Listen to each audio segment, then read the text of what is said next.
And we are live for another week of Meseeks Sunday Showdown. It's your boy, Verdict. I have been so ready for this all week.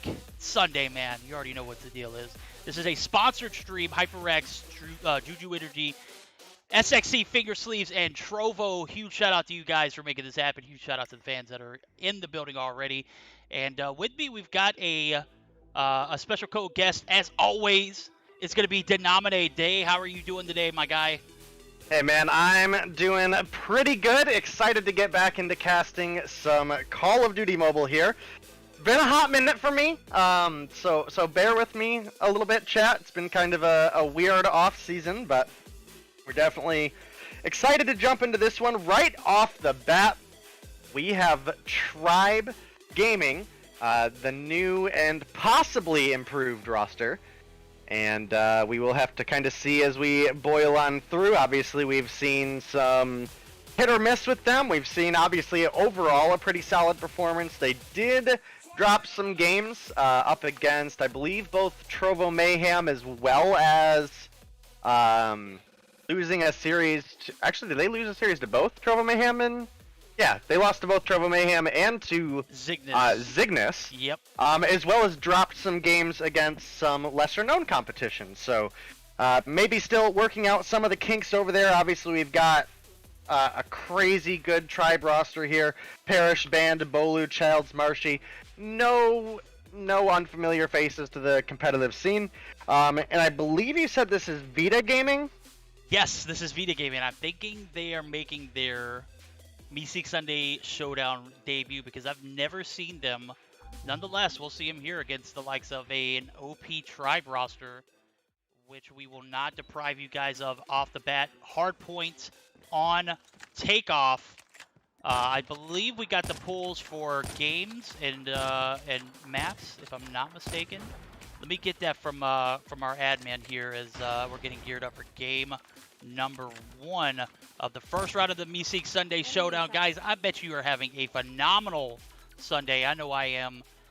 And what better way to kick it off on a Sunday night than to come in and enjoy the action that we have brought to you. It's Tribe versus Vita in the first game. I've got the bracket pinned in the chat, and off the bat, P number 1 going to be open in about 5 seconds. I'm going to jump over to Marshy, as he's just been one of my favorite players to spectate here recently, right?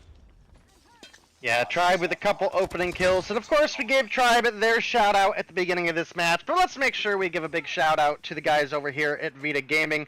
We've got Sylvie, Size, Gabriel, Angel So, and Lalucci. So hopefully a team that brings in some talent up against this Tribe roster. This is, for your Mobile Mayhem debut, definitely one of the top teams, like most difficult teams you could ask to face. So I think we're all kind of expecting the same on how this match is probably going to go. But, you know, again, definitely going to be looking into the Search and Destroy to see what they have to bring to the table, as well as seeing if they can get any momentum here in the hardpoint. Size hopping through the window there is going to find a very aggressive Bolu gunning down with the headshot there, and off the back of that, it is going to be a 30-6 Tribe lead at the end of P1. Yeah, we're going to see Staircase actually be pushed here. I believe the guys over at Vita Gaming actually going to have an early advantage. I do see spawns flipping, as they are notorious for doing here at Hardpoint. Very unique spawn sets that, you know, you just could never really predict. Parrish going to go ahead and get in with a cheeky kill on top of Staircase. Going to get some shots on another. He's got a sentry gun as well, which will definitely come in handy. However, nonetheless, the guys over Vita actually going to get that retake yet again, as we see P2 about midway through. Tribe only with about a 15-point advantage, 10-point advantage, and dwindling now, as Vita's actually gotten a decent hold on the Staircase. But for how long? Because I do see Size actually the last one alive. He's going to get pushed by 2, Bolu, Band, the whole crew. Very unfortunate, but they're still neck and neck. This game is still early to call, so Parrish using that sentry gun, very OP placement. Going to get him a few kills. I'm taking a look at the scorecard. He's already up to 14-2. Good God. Yeah, definitely a pretty kill one-sided match so far.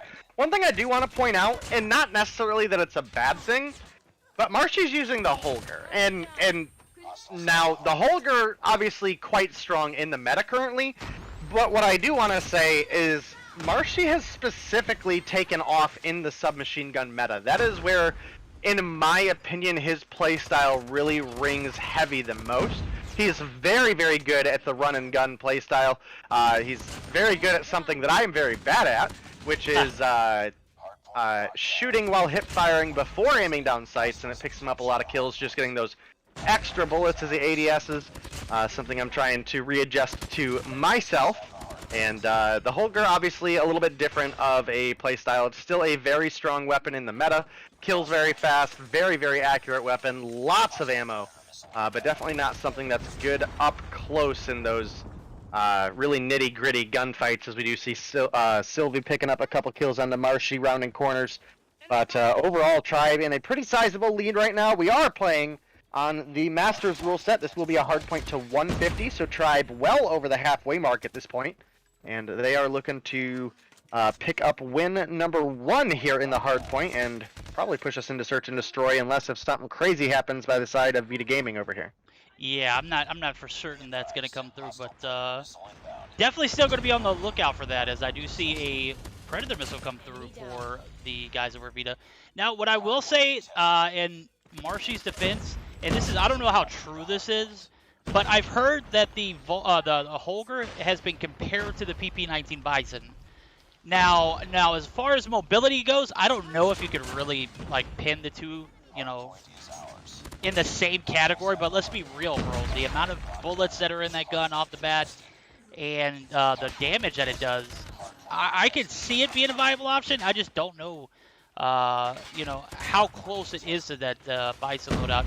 Now, we'll note this: 15 and 11 for Marshy, 15 and 12 there was he does get pushed there by Sylvie. The retake for Vita Gaming does come through. Decent start. You know, I've got Parrish still top fragging by a mile. Band right there behind him, 21 and 11. Dude, Parrish got the double digits before I believe some of these guys got you know, 5 kills or so. It's unbelievable. He's absolutely killing it right now as P1 starts up, as the points are going to be reset. This big of a map and only 4 points disappoints me. I'm just going to go ahead and state that. Hardpoint contested. Yeah, definitely a little bit of a different hardpoint experience than maybe what we've been used to in previous seasons, but I mean, again, this is kind of the rule set to follow at this point. Tribe, obviously with a sizable lead right now at 113 to 74, but I'm gonna have to say, this is not the most one-sided matchup we've had Tribe facing off against opposition, so I think if you're Vita Gaming, you take this kind of on the rough edge of calling it a win, at least for yourself.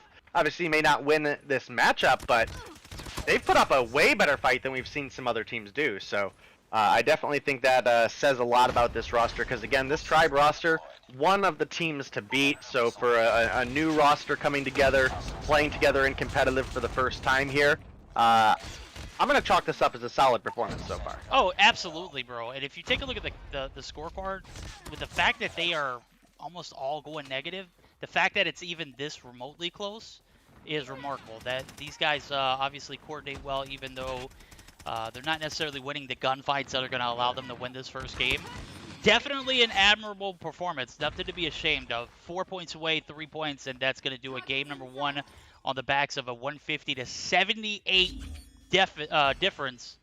Tribe going to take it with a bit of high fashion there. Game number 1, they're going to be playing it out in Search or Destroy to see if they move on to the second round. But definitely got to give it to Vita. I did not expect it to be even. I didn't even expect him to get over 50 points, and that's probably a shameful thought that I had.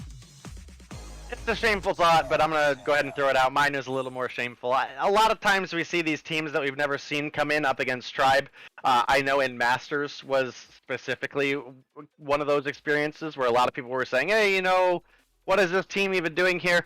It's kind of rough to see teams come in and get 10 points against Tribe. So the fact that they put up 78 on the board is really solid here.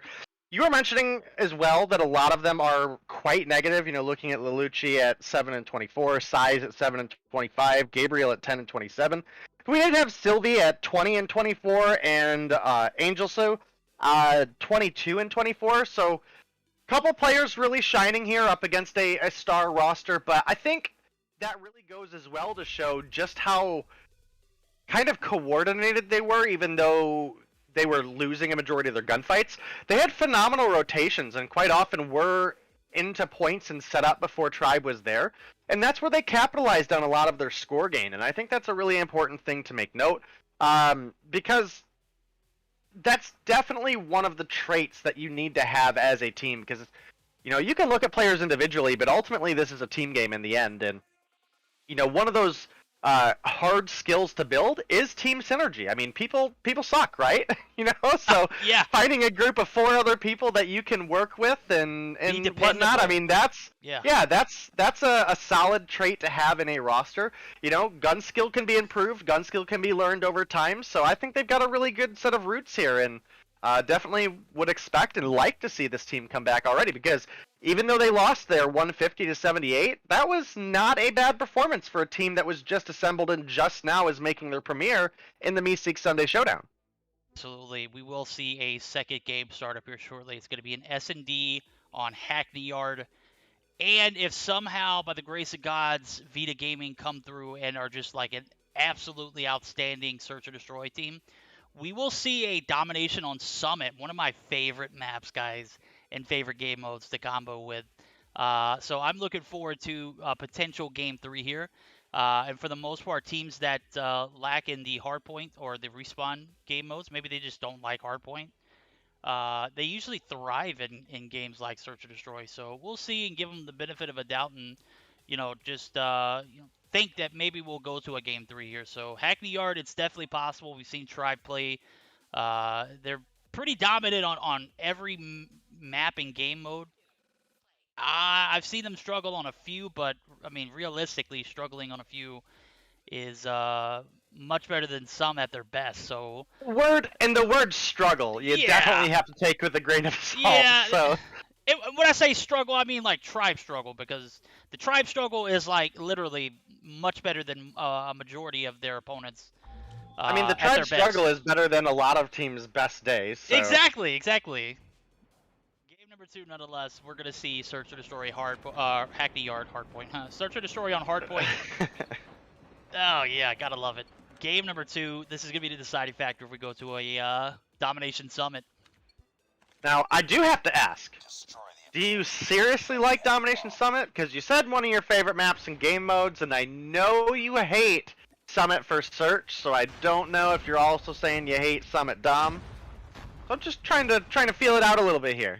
That was definitely cap, bro. I hate Domination Summit. Summit Okay, is the okay. absolute. It's so it's so like small. The interactions, map flips, spawn rotation. It's just ridiculous to try and play Domination on.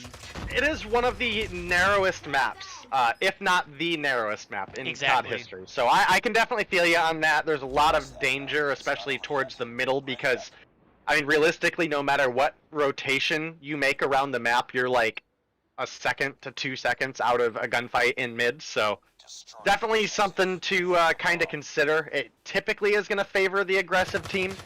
Right now we are in our first round of Search and Destroy. We don't have first blood for either team, but as I say that, it's actually going to be Angel 2 picking up a kill, and Sylvie not far behind. Oops, excuse me.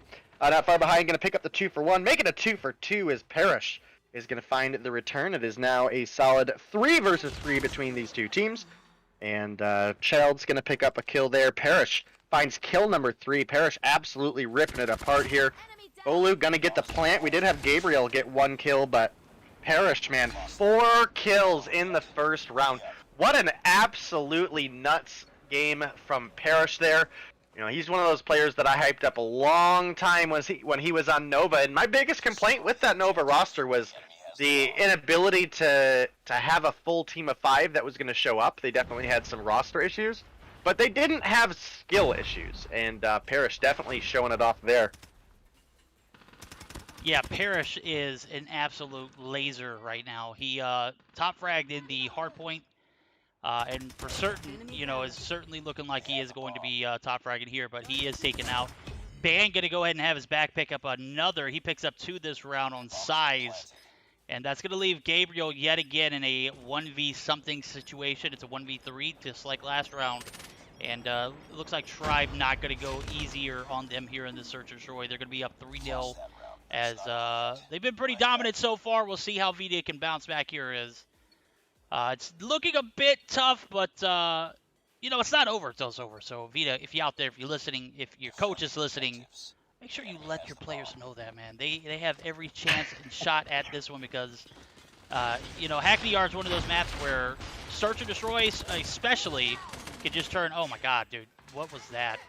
A flawless 14-second round. Jesus Christ, Tribe. Yeah, I mean, again, there's a reason we refer to Tribe as the team to beat, or one of the teams to beat. And they're showing it pretty solid right here. I mean, this is a roster that you absolutely cannot sleep on, even if you are one of those best of the best teams. So you definitely expect these matchups to be one-sided, but, again, I think for the benefit of Vita Gaming, they had a phenomenal hardpoint performance, at least compared to several teams that we've seen come in and just really not show up against Tribe. And we've seen Tribe, 150 to 7 a team before. Yeah. So Yeah, we have. Them putting up 78 is a pretty solid performance. And again, this is one of the difficult, if not the most difficult team to overcome. So I'm definitely hoping this lineup doesn't take this loss too harshly, right? Like, come back, play next week, get your scrims in between now and then, and, look to improve because, again, the teamwork was definitely there in the hard point. It's definitely fallen apart a little bit here in Search and Destroy, but, I mean, again, we kind of expect this in a sense in that Tribe was majorly winning the gunfights, and it does look like we have a player left already from Vita Gaming. 2 players actually leaving from Vita Gaming, so, maybe a little bit of salt over there within themselves. I mean, again, hopefully they'll work it out and come back for extra weeks because it's hard to be mad at a loss to essentially the top team. Definitely. I mean, we won't attribute that first game to Tribe Factor, for them getting that many points. We're going to say that the teamwork was definitely there. I mean, obviously, if you're able the rotations were great. Oh, rotations were great. Were phenomenal. Yeah. I just know that in weeks past, that Tribe Factor has been something that we harked on like tremendously. But I have to give it to Vita Gaming. That first game was probably their best one. This Search and Destroy, it was tough to watch, bro. I literally had to look away from the screen at some points. It was just going to, oh my god. Any rate, Parrish again, 10-1. Of course he top frags, bro. He's Parrish. Bolu 5-1 on the backs of a few plant points. Ban 7-1, and I mean, if the scorecard doesn't tell you a story, I don't know what to tell you, man. Round 1, down and over, already in the books. Tribe going to be moving on to the second round. Yeah, and again, I doubt that's to anybody's surprise. This Tribe roster has been defeated, but not by pushover teams. I mean, it was Trovo Mayhem, Cygnus, as well as I don't remember, and I'm not even going to try at this point to remember the other teams, but there have been a couple other teams that have pushed them into Game 3, so they are beatable. They absolutely are beatable, and that showing there may make it not seem like much, the Search and Destroy, but again, I think for a new team to come in and do as well as they did in the hardpoint is pretty solid. Absolutely. We're going to get geared up for the second round of the Meseeks Sunday Showdown, and that is going to be, oh my god, you're not going to believe this. It's going to be Tribe Gaming taking on Operation 34, my guy. All right, so I'm going to chalk this up again that I've been really hyped to see Op 34 play. The only time I've got to see them play was against Cygnus. Cygnus, another top tier team. Yeah, another team that is incredibly difficult for any team to beat. I mean, that's a team that took Tribe all the way to Game 7 in the last Mobile Mayhem. So, I mean, it just throws out their skill for you there. If anybody's maybe joining us late, hasn't seen the Cygnus play, they are a LATAM team. So, difficult matchup, but they have been absolutely dominating, or had been absolutely dominating the qualifiers before, obviously, some changes and things happening there. So, I'm excited to see them here, but again, I don't think this is necessarily the matchup I want to see them in. I have to agree with you on that one. That is, this is a matchup I've seen before. It's been a few weeks. Yeah, I think it was like maybe a week or two before you started casting would be on Sunday nights. And I have to say, like, they didn't get bodied by Tribe, but it didn't look like it was even close to going to a Game 3. 2-0. It was the hardpoint was very similar to that Vita Gaming one. The kill feed was obviously not the same. So the KDs were much better from Op 34. But the outcome was nonetheless the same. Search and Destroy was neck and neck. I think it was like a 6-4. Search and Destroy. They were trying their damnedest to make something happen, but obviously it fell a little bit short. And then we saw them in the finals as well. So we see them in the second round. One time we see them in the finals. And it was just, man, it was heartbreaking to watch because I have so much faith in those guys to become a much better team than than they are now. But not saying that they're not OP at the moment. It's just I don't know. You got Tribe, dude. It's in that week they had some stout opponents that they beat too. They beat 11D. They beat a few other recognizable teams, and they were making moves that I did not expect were gonna come through. But nonetheless, they're gonna have their hands full with Tribe here in the second round. And guys, who's ready for the second round? Op 34 taking on Tribe Gaming. We're going to get the map rotations and everything here shortly. But before then, we're going to take a moment and hear a word from our sponsors, so do not go anywhere.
And we are back live, you guys. Second round of the Meseeks Sunday Showdown. We're going to get some great content here. It's going to be Op 34 taking on Tribe. And we were just talking about, some of the differences in the game and whatnot. Literally having the same conversation we probably would have had on stream. It's kind of funny. At any rate, we were talking about the kill race that happened last night, how Space dropped 90 in one game. It was just an unbelievable thing. Who out there caught that? Let me know what your favorite moment was. And another thing to talk about, too, not to get too far off subject or off topic, tomorrow night, the Masters, Tribe taking on NYSL, a.k.a. NYSL Mayhem. Guys, that is going to be a phenomenal series to watch. I'm hoping we can get some of that action tonight. Obviously, Tribe on one side of the bracket and NYSL on the other side. Now, you were just telling me about a potential other taker in the mobile scene. I know there are teams that have been looking, right? I mean, there's nothing that I know of that's set in stone. I just know that specifically ever since the whole Doc Erg showdown, I've been hearing more names in the scene. I'm not gonna throw any out there, right, because it's none of my business, but I know there are pro teams out there looking. So that is definitely something to keep in mind if you are one of these teams competing, especially a team like Op 34, which I believe is just a homegrown team, right? Yes. Yes. Yeah, I mean, that's definitely something to consider. If you're one of those teams at the top, get a representative and be reaching out and That's exactly what get it is. yourselves in that position. Be open. All you got to be is just open in that aspect. Be available. As I say that, Aramis came through with the raid. What's good, homie? 12 Raiders coming through. Space, we were just talking about you, Pops. Just talking about you. I can't wait till I can get a good picture of you at the theme park and make it an emote on my channel, dude. You're a god now, bro. Everyone absolutely loves Space. Did they announce the winner of the kill race yet or no? Yeah, I think they did. I think it was... Oh my gosh. It was Godsley, if I'm not mistaken. It's on Twitter, but they also said that they were also going to be doing some... review, they were gonna be reviewing the streams due to teams getting stream sniped or something like that. Space probably has better info on it. Yeah, I remember hearing during. I think towards the end. I think if I remember correctly. I think Godsley and Hawk's Nest maybe were streaming without delay. Yep. Space was a smart man. He had a minute delay on. As a matter of fact, I popped in his chat and I didn't get greeted immediately. I was like, what the hell is this guy doing, man? Is he too good to say hey to Verdict?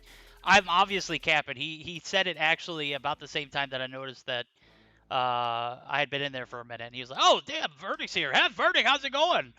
And nonetheless, I would have put 1 minute at least on there due to queue times. I may have even gone even further to maybe a minute and a half, 2 minutes even. Just because there was such a huge... prize pool just for a one-night event. That's massive. Right, for real. Massive. $10,000 prize pool, $5,000 for first place. That's huge. Hawk's Nest won. Okay, that's for 2.5 hours. Yeah, exactly. Hey, sheesh. Sign Heck me of a up, payday bro. there, man. Yeah, for real.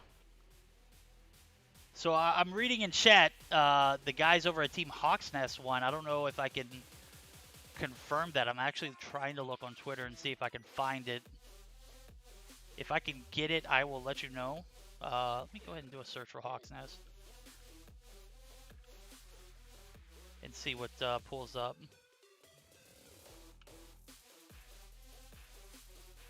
God, Hawks is hard to find on Twitter. Am I not following him? Yeah, I am. We'll go to Bobby's and see if I can get a link. Nonetheless, we're going to get started up with the second round. We've got almost all the players in the lobby for each team. So this series coming up, we are going to see a hardpoint raid followed by a search and destroy on standoff. If it goes to a game 3, guys, you guessed it. My favorite map in game mode combined, Summit Domination. They just love Summit Domination, right? That is going to be our rotations here. Now, what I will say is, I'm not saying Tribe is not a strong hardpoint raid team, but I will say some of the losses that I've seen on stream have been from a raid hardpoint. So I will be surprised if this goes to a game 3, but I am so desperately needing to see a game 3 here. Okay. Well, I think you and I are both pretty on the same page with this matchup. Oh, facts. Op 34 is probably, if they have a chance, it's going to be in the search and destroy. I mean, would you agree with that? I would definitely agree with that. Okay. Definitely agree with that. If it comes, it's going to come on the backs of a search and destroy win from Op 34. But at the same time, and if you're Op 34, prove us wrong. Win the hard point and raid. I mean, absolutely. As a caster, there's nothing I enjoy more than being proved wrong. As a matter of fact, absolutely. Now, when I make my predictions, like, hey, this team's gonna win, I don't want to be wrong, obviously. But when we make assumptions or we, based off of what we've seen before, if you come through Correct. and give us some, great gameplay, I'm not gonna be mad at that. I promise you, I won't. Yeah, me too. I definitely am always here for those exciting matchups, and this is, destined to potentially be one of them. I obviously there's a little bit of favoritism as far as history goes around Tribe, but not because we necessarily want Tribe to win. We're not being biased from that standpoint. We would love to see this go to a Game 3. I'm sure Verdict's in the same boat as me. I don't care who wins this matchup. Just history speaking for itself, we're going to lean towards Tribe being the winners. But Op34, again, when qualifiers were going on, they were the top team, and it was not really by a small margin either. They were comfortably at the top. So if any lesser-known team is going to bring Tribe to their knees, it could be this team right here. And right off the bat, we have a couple kills trading back and forth. Munoz going to pick up a solid double for the team there before succumbing to Marshy's wrath with the Holger once again. That Holger's OP, bro. I'm surprised he's still using it, but obviously he finds it to be a viable option. As I say that, he's on a 2-kill streak there, as well as picking up those kills. And the objective, Aramis actually going to be there to come through and get a retake potentially. Parrish trying to get him, beams him, gets that kill, but there are still multiple Op34 players on the hill. Palon going to be there, going to go ahead and get that kill. So that's where we see the retake come through in a very decent amount of time too. So they're going to be able to rack up some points, make this a competitive first point. Bolu going to beam from the blue van area. We're going to see him contest, and this might be where we see, Bolu go through, and he is just going to get that slide peek to come in. And P1 is going to be leaving Tribe with about a 5-point difference. So still neck and neck. P1 heavily contested. We'll see if P2 is just as competitive. Yeah, I mean, we definitely will be looking at that in the case. We've got a solid lead right now for Tribe, but still anybody's game. Op34 are going to be the first over here to Kitchen, getting some time held down. Marshy with the Holger going to pick up one before Munoz gets the drop. Did have a actually really smart slide from Bolu there. Peeked Kitchen and then slid past to kind of bait out a couple shots and figure out where everybody was at. Didn't end up winning the gunfight off of it, but he knew that corner was contested. We have a couple players now trying to make the break. Big nade from Marshy coming on through, going to pick up a kill there. Not quite enough for Tribe to make the break, though, and Op34 on the back of Pellin there. Triple kill for him, will continue their lead. Tribe making the right call here, not going for those last 10 or so seconds. They've opted to just head on over to Garage. It's working out well for them. Unfortunately for DeiNomine, rotates down right in front of Bolu, who's going to pick up that nice, easy kill. And with a 22-point lead, we are moving into Garage. Op34 not going to be the first on this hard point, and Tribe looking to turn things around and make their comeback. And this has been a spicy start so far. Yo, I'm going to go ahead and tell you, that Kitchen hardpoint was absolutely phenomenal from Op34. Tribe set up early, Op34 with a retake of a lifetime. As I did see Palon do, that is definitely going to go on his highlight reel. If he's filming or if he's recording, bro, you definitely need to clip that and put it on the fridge, bro, because that 3-piece in Kitchen was absolutely phenomenal. 62 all as we do see Tribe actually taking the lead and running with it at the moment. Taking a look at the scorecard, 14-8 for Band. Parrish not as OP as he was in the first matchup. Band, big 2-piece there in Kitchen Staircase before he gets taken down. And we're going to see Op34 rushing for their lives here as they found themselves in a little bit of a deficit. Still a neck-and-neck game. Marshy going to be caught inside of the pool side of bar. He's going to be one shot, but manages to keep his life there. He's going to be taken out by Munoz. The initial hold is going to come through, and Op34 is going to have it uncontested at the moment on the back of Munoz and his Scythe, a.k.a. the Death Machine. So taking a look at the maps where we got all 5 players from Tribe right here ready to contest. Waiting for their break to come through. That's going to be Childs making his way in. Bolu coming through with the Death Machine there. And the retake could... Oh, no, it's going to be denied. What a hold by Op34 as they have taken the lead yet again. And 30 seconds left on the hill. DeiNomine is actually going to be beaming. Oh, my God. Well, right before Parrish actually lands that Pred missile. So Tribe definitely getting their money's work here in this hard point. Oh, absolutely. This has been a definitely a spicy matchup here. You know, we were saying right at the beginning, you know, Op34, feel free to prove us wrong. And right now, they are in the lead, 85-100. Favor going Op34. They're picking up the remaining couple seconds here on the basketball court. We'll be rotating into mid here now. and is likely looking to be Tribe first on the point. We do have Childs in the corner with his Death Machine, so definitely expecting Tribe to even things out a bit here. Right in the corner there, Child's going to find one. Munoz does find the kill onto Parrish, however. Pellin going to come through with the kill onto Child's Death Machine for Death Machine. Tribe still on. They're only sitting about 8 points down currently. They are filling up the feed, and this is where Tribe looking to take back their lead once again. Just as soon as you said that, I noticed that I needed to change the stream title. Gonna go ahead and get that taken care of. But man, do we have our first game of this best of 3? Are they not like, this is like a Rocky matchup, bro. Everyone is getting knocked out at the moment. Everyone's throwing those bows. They're throwing everything they got. Haymakers back and forth for both teams. So P1 is about to open up here as P5 has been very gracious to the guys over at Tribe. They're going to have a 10-plus point lead going into this ringside circle. And this is absolutely where it's about to go down. This is going to determine if Op34 is going to be able to continue on in this hard point, or if we're going to be moving on to the Surge. Damn, dude, this is like semifinals material almost. Yeah, this is a solid matchup here. We're within 10 points. We once again have Op34 on the point.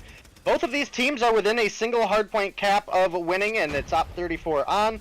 They only need about 22 points. Things are tied up, and they are still on this hardpoint. Can they be securing round 1 here? There is still time if Tribe make a break for them to win on this hardpoint. They only need about 22. Pellin with another triple kill.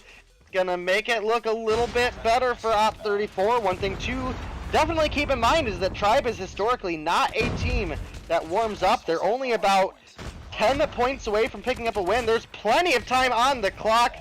Tribe finally going to make the break, but there's not enough time on the board for them to win.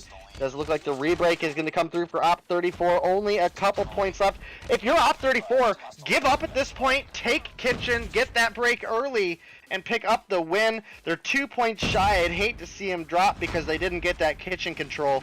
There was not enough time for Tribe to win off that hard point. I would like to see them disband it. Oh my goodness! What did we just watch? Huge game. Op34 came through, proved us wrong, what we love to see, and that is going to be game 1 going to the underdogs. Yo, if you guys could see my face right now, you're going to see it in a minute, but it's I did not know what I just watched. Aramis, DeiNomine, Palon especially, bro. I know he's in the 3rd positioning for like fragging wise, but dude, there were several moments where he had like triple kills in the point, and that made that made them in that P1 rotation. P2 was set up and beautifully held. Good God, man! Game number 1 goes in favor of Op34.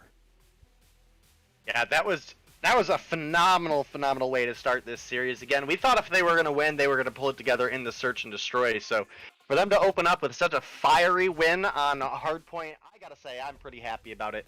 And yeah, let me tell you, that is going to lead us into our search and destroy on standoff, where Tribe definitely have to turn things around here to push us into a game 3, which, as you mentioned, would be domination on Summit. Not necessarily what you wanted to see, but hey, Verdict is looking more and more possible right now. Yo, we got to give the people what they want. I don't care what map it's on right now. As a matter of fact, Summit actually sounds appetizing.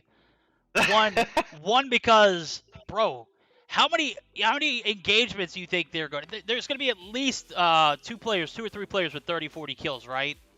It's got to be. Sure. I mean, come on now. It's inevitable. Now, we won't see anybody like 40 and 20, I don't believe, but what? Op34, OP 34. That's right.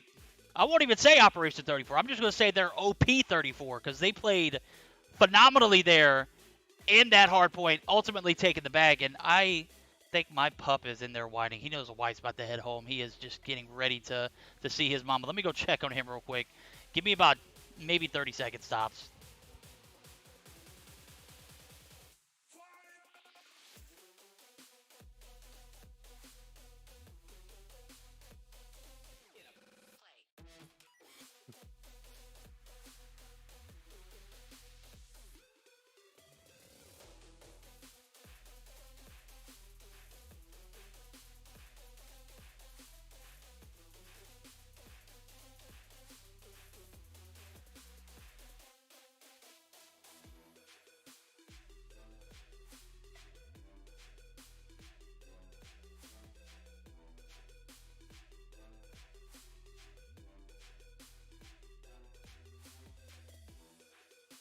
we are back.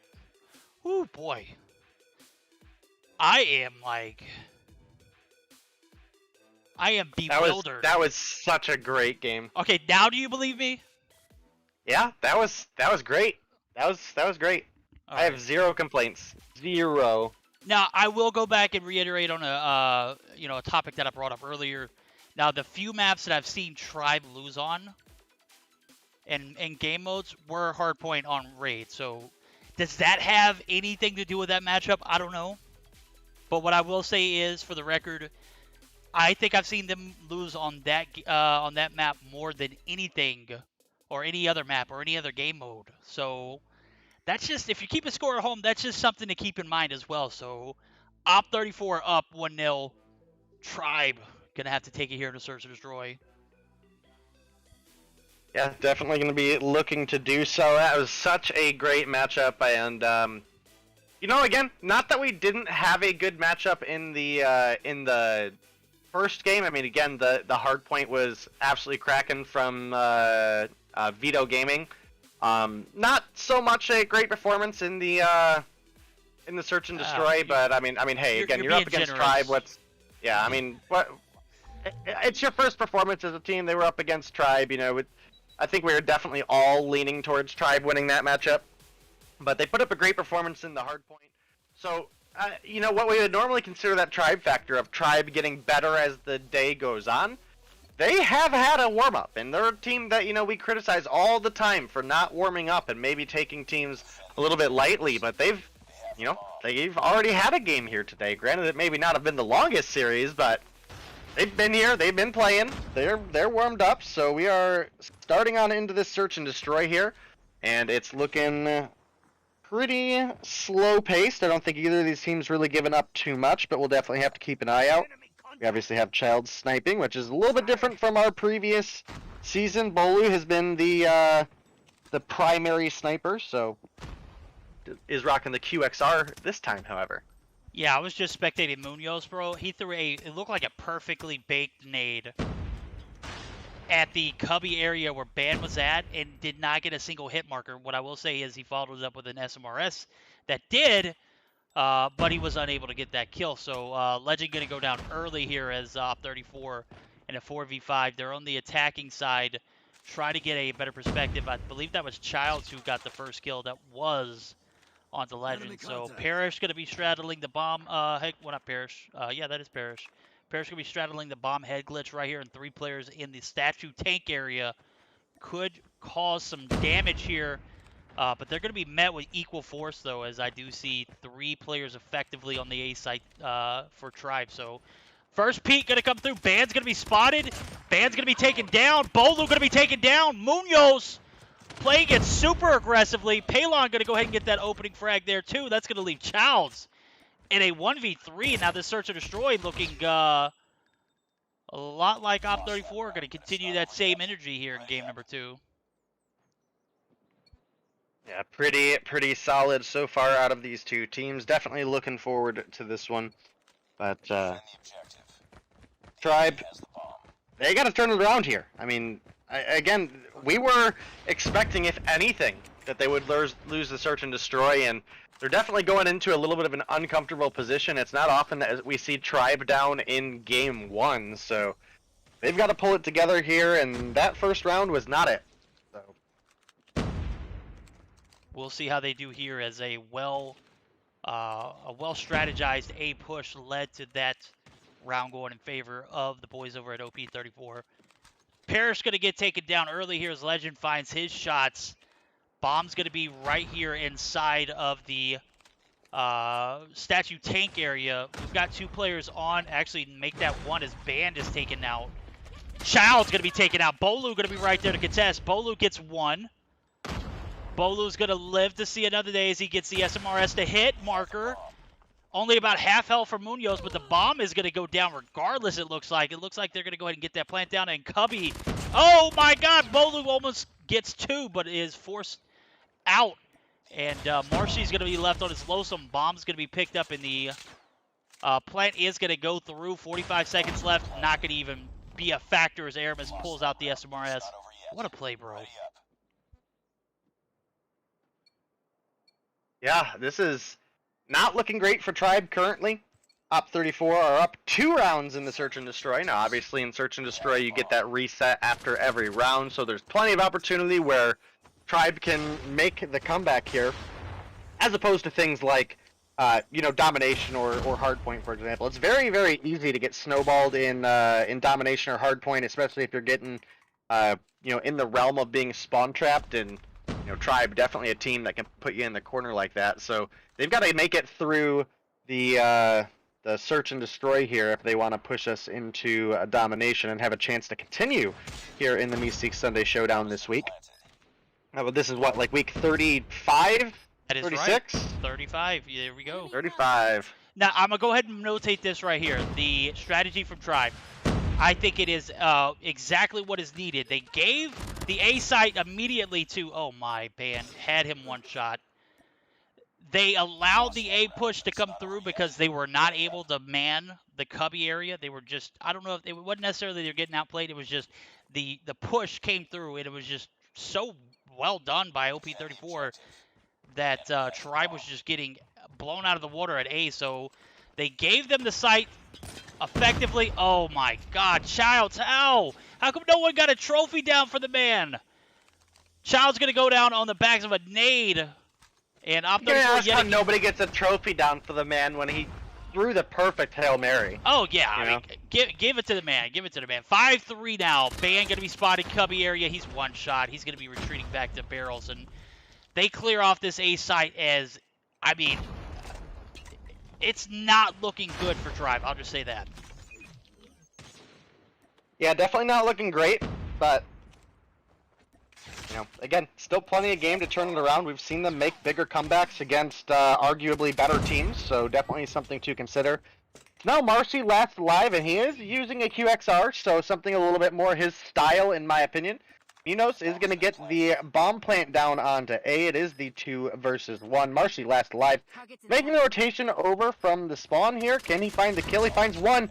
Doesn't know if he necessarily knows where the other one's at. Finds a couple shots. It's about an even gun trade right now. He's going to drop. Oh. That's going to be a 4-0 lead for the side of Op 34.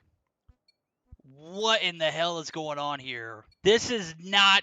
Tribe's not playing right now, right? We're not watching Tribe get 4-0'd here in the Search and Destroy in a potential eliminating game against a qualifier team that, I mean, I'll continue to say it, probably one of the best qualifier teams I've ever spectated ever in the history of me doing qualifiers.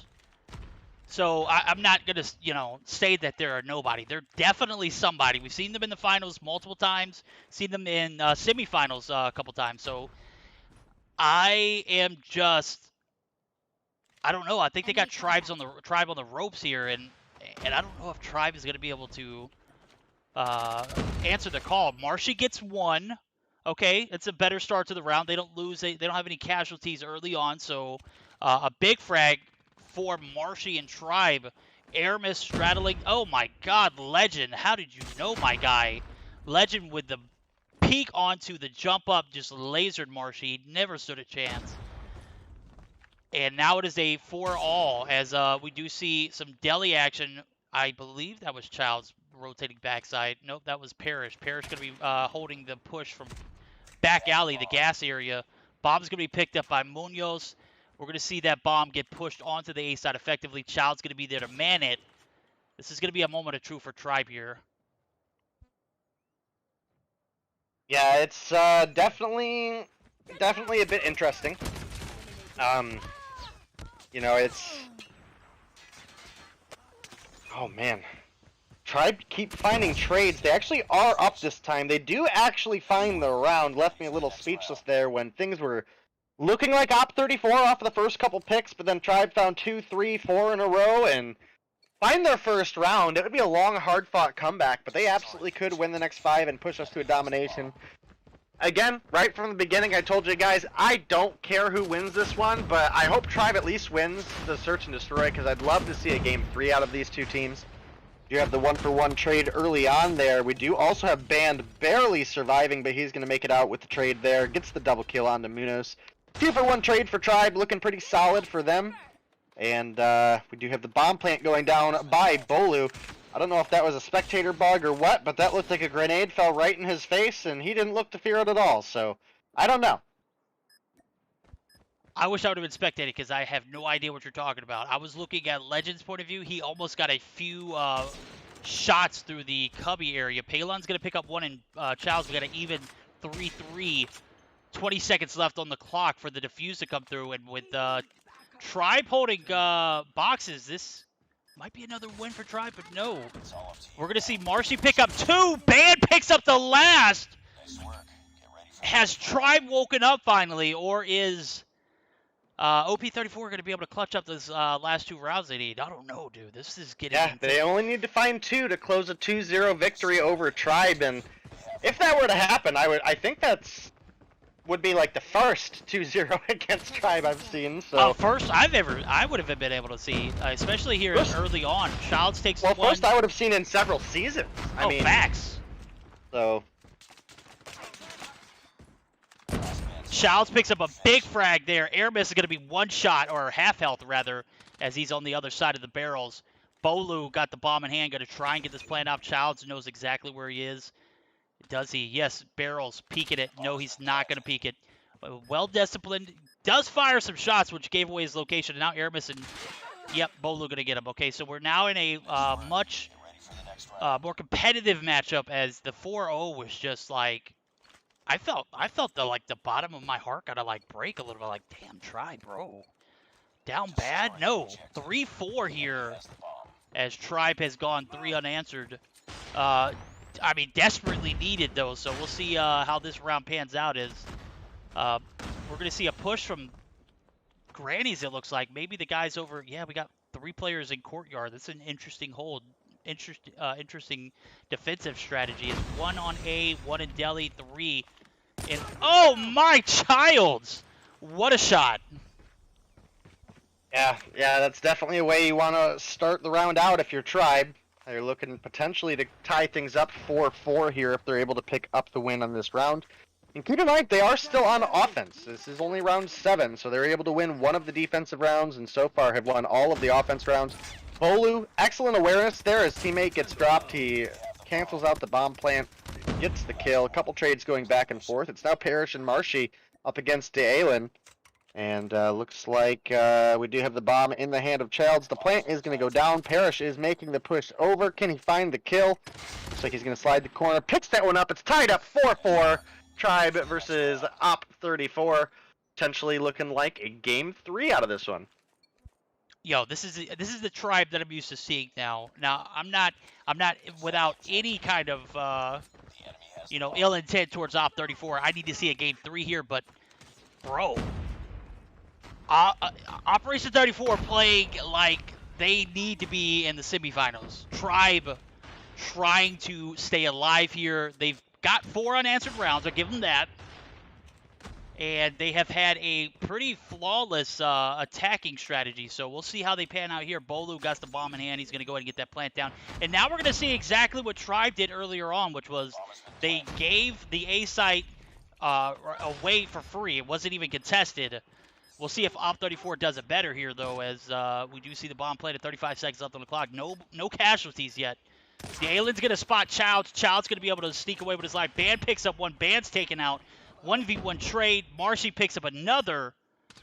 And now the advantage is in Tribe's court. Daelen going to be taken down. That's going to leave Legend in a 1v3 scenario. He's going to be taken out. That's going to do it. Give me a second, guys. Yeah, looking like Tribe in a great spot right now. What was a 0-4 lead for OP34 has quickly turned around. Tribe found 5 rounds in a row. This is definitely more of the Tribe that we expected to see. Looked like my game was about to crash there, but it freed itself up. So maybe iPad getting a little bit too hot there for a second. Let me unplug it. Oh man, you gotta download the emulator, bro. That's the only way to go now. Okay, so I have, but I'm having the same issue that I had on my last computer, in that the emulator downloaded, but for whatever reason it won't let me log in. Oh yeah, that is a notorious thing. The what I did was I created an alt account. An emulator account. Yeah, an emulator account, and then I just kind of you got to get it to level 8, and it'll rock and roll. 5v5 going to ensue here. Legend's going to be able to take out one and sneak away with his life. He's going to be taken out there as he peeked right back into Granny's. Banned all of the guys over at Tribe still alive with the exception of Parrish. Legend's going to be the only casualty for the guys over at Op 34. Herschel, I know you're excited to see everybody. Calm down, buddy. 55 seconds left on the clock, and it looks like Tribe's going to be knocking on the A side door. They lose Childs and Band. This is a 2v4. Marshy and Bolu going to be left in their lonesome here. Munoz going to be in courtyard. This is not looking good. 40 seconds of rotations comes through. Bolu, Marshy playing it together on this back alley gas area. And Munoz going to be right there to take on some heat. He's going to retreat back.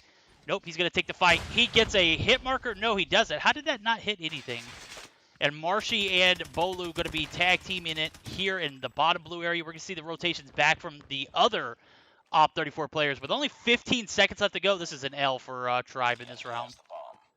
Oh yeah, definitely. No time to plant, no lives, and this is going to be a round 11. It all comes down to this. Can Op 34 close out the 2-0 victory? They found their first round win in 5 full rounds. We will get the swap again, so they do get the attacker side, in which I typically think of it as an advantage because, again, you can kind of dictate the flow of where the action's going to happen. You can send your entire team one way or the other. Obviously, A, pretty favorited, so it does kind of hinder that normal advantage that I would consider. You know, like Meltdown is a really big one to say, you know, hey, you know, there's 2 different play styles, long range, close range, make your pick and push for your advantage, send your whole team. And you don't get as much freedom in standoff, but it's definitely still possible. Does look like we have a nade coming out of Bolu towards A. Could potentially find 2 if there's no trophy down. Not going to find the hit markers. Band does take a couple shots there, but he'll make it out alive. We do have the bomb available, and it is going down now. Munoz going to get first blood, and this is looking like this could potentially be the first 2-0 against Tribe that I've seen in, what, this would be the 3rd season I've seen? I mean, this is a little bit different of a roster, but we do have Bolu getting the return trade there. It's now a 4 versus 4. 35 seconds on the clock. Tribe need to find some kills. Tribe need to find a defuse. Dalen finding Childs there. And this one, with only 25 seconds left on the clock, would be a miracle if Tribe are able to clear it out, make the break. 20 seconds to go. They need to pick up that bomb within 5 seconds of the defusal time. Bolu gonna find another. He's making his way over. Oh, and they find it. They clutch it. Oh, Tribe! What a game! Game number 2 coming down to the wire, literally 4 seconds to spare. What a matchup this has been, and my God, guys, we are getting like finals action here in the first round. Can you believe that? This is absolutely one of the best second round games I've ever spectated. Op 34 almost clutched that one. Tribe taking us to a game 3. Tribe, the ball's in your court, my guy. Bolu, Parrish, 10 kills for Bolu, 10 and 9 for him. Parrish, 10 and 7. Munoz, 12 and 7 efforts going to go underappreciated here as Op 34 going to be looking to duke it out. 1-all. This is the deciding factor. Who do you got, guys? This is tough. I'm getting to the point where I'm reaching the top, and it's only the second quarter, guys. What is going on?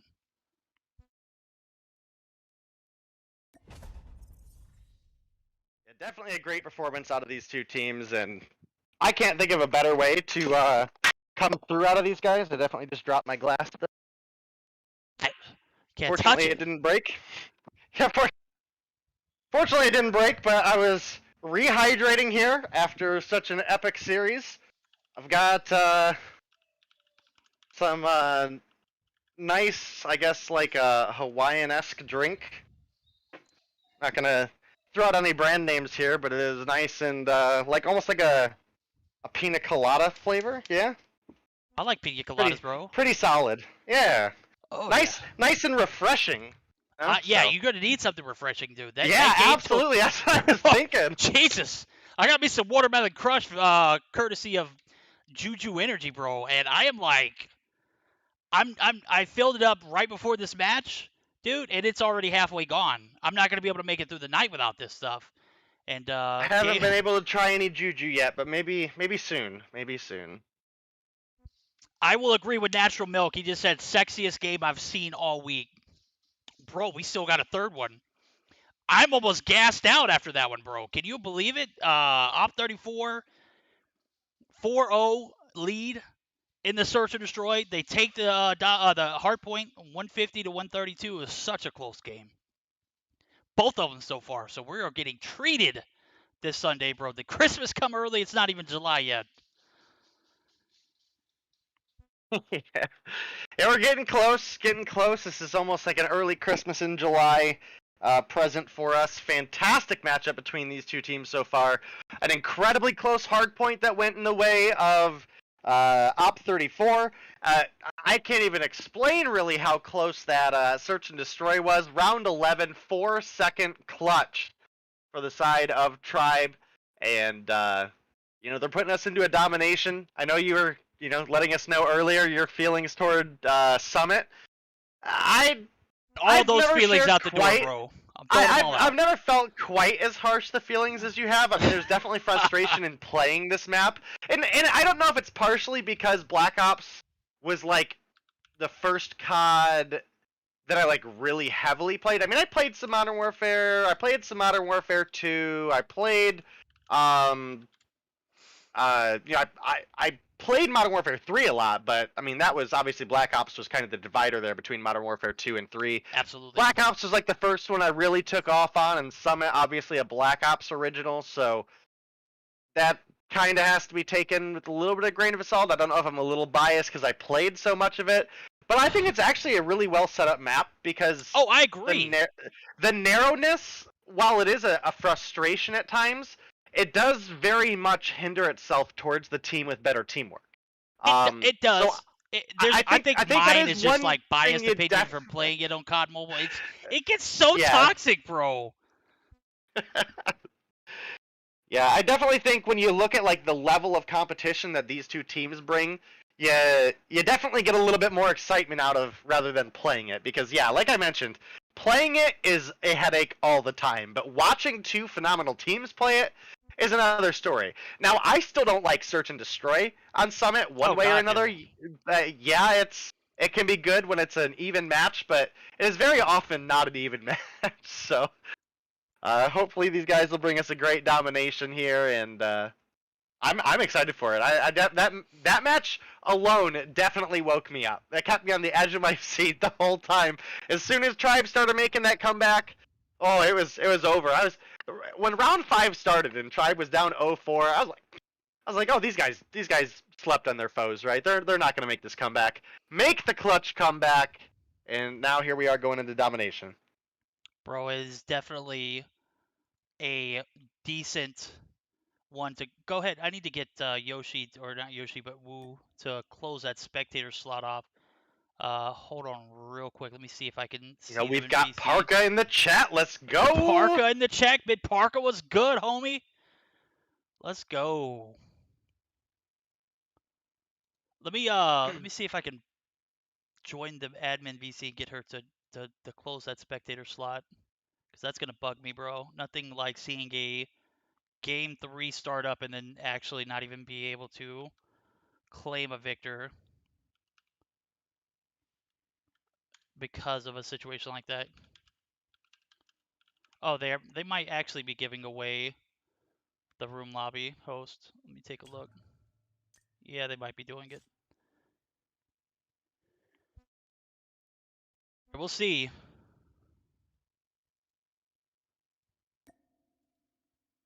Uh-oh.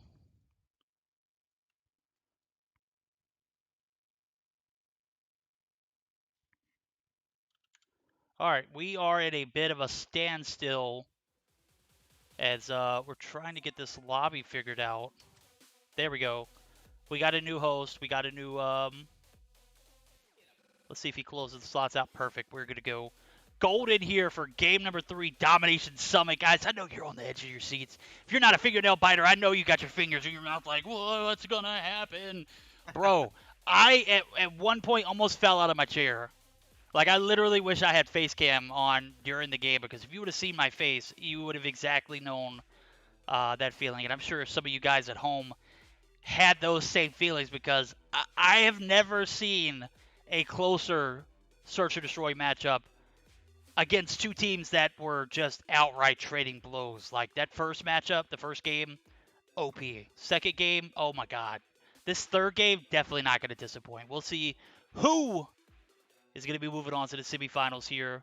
Who is going to be going home early this Sunday. Gonna be Yeah, we'll have to see. It's definitely been a spicy one so far. I mean, again, Caliente.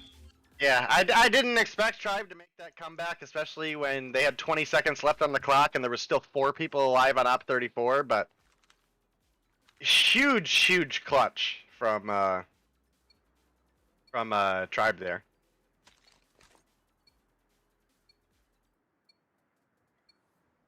First half of the domination starting up.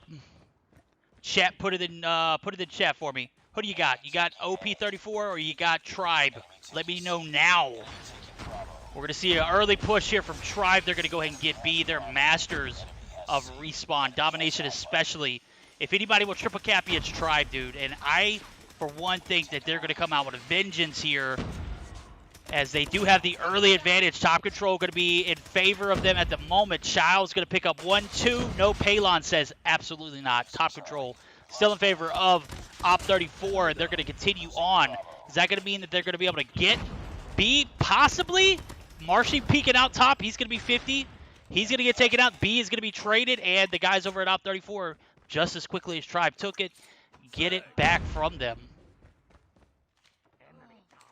Yeah, absolutely. Very even right now. We have Op 34 with the quick retake on B, so they will start inching themselves a little bit closer to a lead. Did have a very early pred come in there. I actually missed who it was, but someone is popping off over here. Looks like Munoz 5-1 so far. Definitely a big factor in them holding B and getting that early cap. And Tribe, gotta turn something around here quick, guys. Keep in mind we are on the Masters rule set, so this is a very short domination. 75 a side right now. Tribe making their progress on B. Can they hold it down? DeiNomine gonna be able to save it just barely in time. You have the triple cap coming in for Op 34. Tribe falling apart a little bit here. We do have Childs now on A. We might have the AC cap. We do have the push. Aramis gonna stop it temporarily, but progress now coming through on A. We have the double cap temporarily for the side of Tribe, but C is now going to go in Op 34's favor. 3 members of Tribe making the rotation upstairs. Cliffside, don't necessarily know if they know they're rotating into a sentry gun. They do. Childs already getting shots on it here, getting the hit markers. Not quite enough to destroy it yet. There's the destruction of the sentry gun.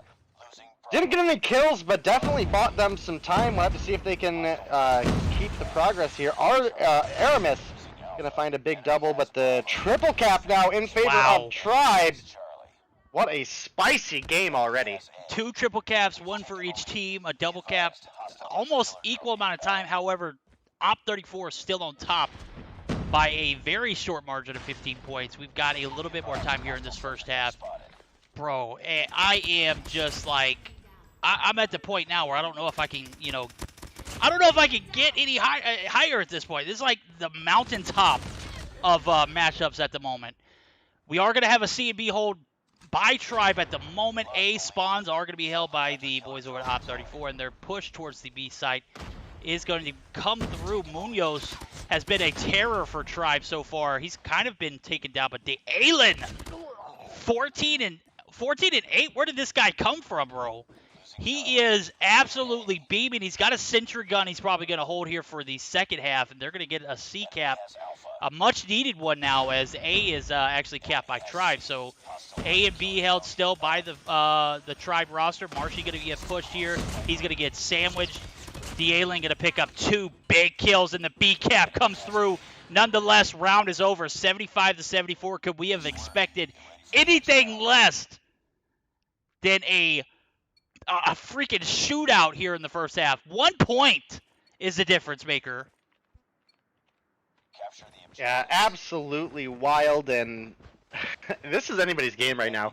I at no point expected to go into the domination and have it be this close. I mean, at the beginning we weren't even really necessarily expecting it to go into the domination, and right now it's looking like Op34 might have a great opportunity to start pushing in towards B. We did have the death machine burned down by Childs. He's got 54 shots left. Still some possibility here. Tribe actually making a pretty aggressive rotation in. They're going to find the kills they need, and Tribe going to get the early B cap, and that is not looking good for Op34. That 1 point lead that Tribe had is now going to start to grow. Childs making the rotation over, finding kill after kill. They're filling up the feed left and right, and starting to look like Tribe not going to let this one go that easily. I mean, we definitely saw some close matches. We definitely saw a close half, and Tribe absolutely angry, pushing back with a fire right now. Oh, Childs, you're so cheeky, bro. I just checked where he's at. That's like my search or destroy spot on this map. Anytime on the attacking side, I try to get to that barrel on the bottom of control, and oh my god, a cheeky kill nonetheless. At this point, it is a no-holds bar. You got to do whatever you got to do to get this dub, and Tribe going to go ahead and extend their lead, 12 points here. Marshy going to get another. Marshy going to be one of the top fraggers here for the Tribe roster. Band also popping off, as well as Childs. Bolu popping with the Scythe, a.k.a. the Death Machine. Going to go ahead and push it, spawn. Got a little too aggressive there and overextended. He's going to get peeked from the catwalk, and nonetheless, Tribe still in this thing, still with the lead. 2 big kills from Parrish, or Bolu rather, on the Predator missile. And now what was looking like a close first half, that lead extending. I don't think it's going to get stopped here. I think all of that gas that Op34 had coming into this matchup is dissipated. It's gone, bro. Op34 going to be shut down here in the second half. No pushes on the B side. As a matter of fact, they've been held to an A cap. They haven't even been able to successfully flip and get the Tribe doing Tribe things at the moment. Yeah, absolutely. Looking to be the case. They're about 15 points away from closing it out, and we're well into triple cap territory at this point. So in a game 3, it's looking pretty much like we're about to have the win tick over to Tribe, and Op34 put up a fantastic fight, and unfortunately unable to pull through in the end. And Tribe gonna win game 3. Tribe gonna be booking a one-way ticket to the semifinals, bro. I'd be lying if I said that this wasn't one of the best matchups I've seen to date. And it was only a best of 3. That's the sad part. Imagine if we went to a best of 5 here. Good God, man. Tribe takes it 150. I don't even remember the 114. Second half was a blowout, bro. No, not even close, bro. Not even close. Tribe take it. And it looks like they played very cautiously, too, as they should, because nobody even made it to 20 kill marker for the side of Tribe. We had DeiNomine, who he had 14 kills by half. He was only able to get 7 in that second, so that'll just tell you how much map control the boys over at Tribe had in the second half. And guys, that was one hell of a matchup. Yeah, that was phenomenal. Op34, a great fight put up, pushed Tribe all to a game 3, and every one of those matches was incredibly close. And man, what a series! What a series! That's definitely the showing you've been hyping up. You know what? I did not expect this matchup to be this. God, it was greasy, bro. It was sweaty. I did not expect it to be this great. And whenever I told you how great Op34 was, I was like, dang, man, we're going to get another opportunity for Day to see them play, and Tribe's going to come in and just pounce them, and I'm going to look like a fool. And not so fast, my friend. Op34 came in. They may not be moving on to the semifinals, but, bro, they hold a special place here in the Meseeks Sunday Showdown Week 35 that Tribe, I guarantee you, won't forget. Yeah, absolutely. I mean, that was great. You know what? I can't even. How do we move on from this? We're going into the semifinals. I got to take a look at the bracket, dude. That was just an absolute. It was just a delight to watch. 11 taking on Seminole in the semifinals. We're gonna see Zygnus Esports taking on Tribe in the semifinals here. What a week we're gonna have, guys. Tribe moving on to face none other than Zygnus Esports. Good God, man. This is. I'm telling you, Christmas came early, and it ain't even July. It's the one of the last weeks. It's the last week in June, and I feel like it is 100 degrees outside, but it's snowing. I heard the fat man on my roof earlier. I'm sure there's a Christmas tree here somewhere. If not, I'll find it. But bro, we're getting Yeah, I spoiled over mean, here with these matchups. yeah, that was absolutely phenomenal. Last Tribe moving on, and we will see them taking on Zygnus here in the semifinals. This is going to be a best of 5 scenario. Last week, everybody let me run around on stream without correcting me. I didn't spell Zygnus right. I had autocorrect for some reason. I don't even remember how I spelled it, but it wasn't Zygnus, and nobody corrected me. This week, I guarantee you won't make that same mistake. Tribe Zygnus in the semifinals, guys. Woo! I'm hyped up, bro. I Yeah, think I mean, I think I need like a 3-minute intermission. What do you say? I'm down. I'm All right. down. I wanna sip on some of my drink here, catch up a little bit, and get ready for what's definitely going to be a great follow-up match. I mean, we've had a great match too, and now the semis is already looking to be phenomenal. This is 2 teams that go back and forth every time we see them, so I'm hyped. I'm ready. All right, guys, we're going to hear from a word from our sponsors, HyperX and Juju Energy. Do not go anywhere. We'll be right back.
right back at it.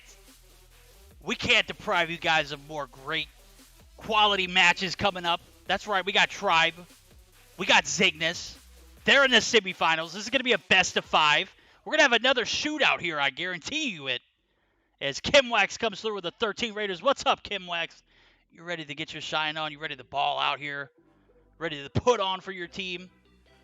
I'm ready to see it, guys. I'm ready to see the action coming through, as we will see the best of 5 happening here exclusively on Trovo. Actually, we are on YouTube too, so I can't say that. We are on YouTube. Envoy coming through on the 186 Raiders in the chat, dude. We're gonna be. Can we hit 1,000 tonight, bro? I'm capping, obviously. I don't think we can hit 1,000, but if we hit 1,000, that'd be awesome.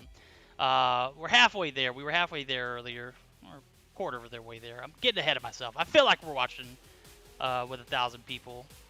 Should be, man. These are some hella great matches. Best of 5, Hardpoint Standoff, S&D Hackney, Domination Raid. We see a Game 4 Hardpoint Summit, S&D Firing Range. Tell your brother, your sister, your uncle, your cousins, your abuela, your lita, everybody. Okay? Tell them to come watch it. Tell your hijos. Tell them to come and watch it, okay? Tell your niñas. This is the Meseeks Sunday Showdown semifinals. DeiNomine. What's good? What are you thinking, man? Well, I'm going to go ahead and say I think Tribe have been struggling quite a bit here. I got to agree. You definitely expect the Zygnus have been on and been warming up and practicing, which it sounds like they have. I know those guys play together pretty much all the time. Sounds like Envoy came through with a giant raid, so thank you, Envoy, for that. And I don't know, man. Tribe's looking a little bit squishy today, in my opinion. And Zygnus, not a team you can sleep on. We do have the return of Cheto once again, so maybe a little bit different of a Zygnus roster. And right now, I don't necessarily know if that's good or bad, just because of the limited amount of gameplay we've seen out of Cheto lately. I mean, kind of ever since switching to phone, we've seen less and less of him, so definitely something to consider, but still anybody's game, and, you know, we're going to get you guys into this hard point as soon as we can. Is it best of 5 or is it best of 3 still? It is. We are going to see a best of 5 here. Another player who I haven't seen a lot of lately, and I might be, you know, just overlooking it, S-Thug. Have we seen a lot of him recently, or is yes? Okay? Maybe I'm he's just one of the main players. Maybe he's got a different profile picture, and I'm just. He does have a different profile picture. He had. Okay, that's got to be it then. He had. I'm drawing a blank on the name. I don't remember his name. But yeah, definitely different profile picture. S-Thug is kind of their key player right now. S-Thug, definitely a key player. I'm about to say I know I would have. I don't know, man. I'm obviously slacking. Game number 1. Hey, after that last game, I don't blame you for being a little out of it. That was wild. That was wild. That was 100% one of the best matchups I've seen in a best of 3 format. Definitely in the second round, as we do see everyone leaving the lobby. They are going to be restarting this one, so everyone hold on to the back of your seats. Don't get too excited yet. We're not going to deprive you. We're just going to make sure everything's right, proper, make sure these lobbies are set up, make sure everyone's connection's perfect, and we're going to get that game started up here, game number 1. Yeah, we'll get you guys into it as soon as we can. We're obviously as ready for this matchup as you guys are. Again, this is 2 teams that go back and forth pretty consistently, so definitely expect a fiery one here. And definitely maybe on grounds of some changes. I mean, this this may be one of the last remaining areas to see these 2 teams really face off. We'll have to see how things develop in the future, but we are into our standoff hard point between these 2 teams. Any early predictions here? You know what? I couldn't tell you. What I will say is, Zygnus is They have been on a roll here recently. They've been playing super well. They beat Tribe, was it last week or the week before? I can't remember. And they did it in pretty convincing fashion. It was like a 4-1 in a best of 7. So, yeah, Tribe obviously still on foam. But, again, since Mobile Mayhem Latham is allowing iPads, we are allowing iPads here in the Meseeks Sunday Showdown. So I was unaware of that coming into this matchup. Now it kind of makes sense why Op34 was pushing the limits there on Tribe. So I'm not saying they're not good on phone, but I don't know if that would have been a similar matchup on phone only situation. I don't know. I'm not gonna make any. Don't necessarily know what they were playing on, so we'll have to see. Game number 1, 17-33 after the first point favor in Zygnus, as Cheto going to be making his rotations with 3 other. They got a whole squad full. 1, 2, 3 wipes here. Child's going to pick up another, and that's going to be a complete hold here for the guys over at Tribe here in P number 2. They're going to be able to regain the lead, as well as a few more points. No, the contest comes through. Backside going to be pushed. Front side going to be pushed everywhere, every different angle. And Parrish going to live to see another day as he is eventually taken out. But definitely a sweaty one here in game number 1. Yeah, so far definitely been the case. We do have a Pred missile coming in for Band. He's going to pick up the kill on Cheto. Child's going to get to Tio. Kimwax and S-Thug, however, returning the favor quite quickly there. Band also going to find the kill on the Envoy. There are kills left and right. Can't hardly keep up with it. Right now it is Zygnus with a 20-point lead as we get ready to go into our next hardpoint. And the man, the myth, the legend himself, Cheto, is up in hardpoint already, looking to tick away some points here early on. He's now peeking window here. Is going to get beamed out of the window by Band. It's going to give Tribe an opportunity to maybe start making the break. We have players spawning on pretty much both sides of the objective right now. Band is going to find the kill onto Tio before Cheto picks it up. Kimwax finds Bolu and now the contested point. Still have a member on the stairs in Marshy. Finds the kill onto Kimwax. S-Thug going to take the initiative, go over there, wipe him out. Tio finds Bolu. Band finds to Tio. Kimwax with a big double with the Pred finds Marshy and Childs. And the lead is now extending for the side of Zygnus. Got to notate, Kimwax 19-7 right now. Takes down 1, gets taken out there by Bolu. 20-8 for Kimwax, who we saw came through with a raid earlier, is popping off. Bolu going to be trying to contest. Bolu going to get taken out. Now battle for P4 is going to begin.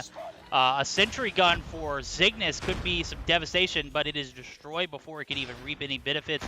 It does manage to get Marshy, which was unfortunate, but P4 going to be held here by Childs, and OBJ is going to be starting up here in about 3 seconds. 94-31, Zygnus with a massive lead.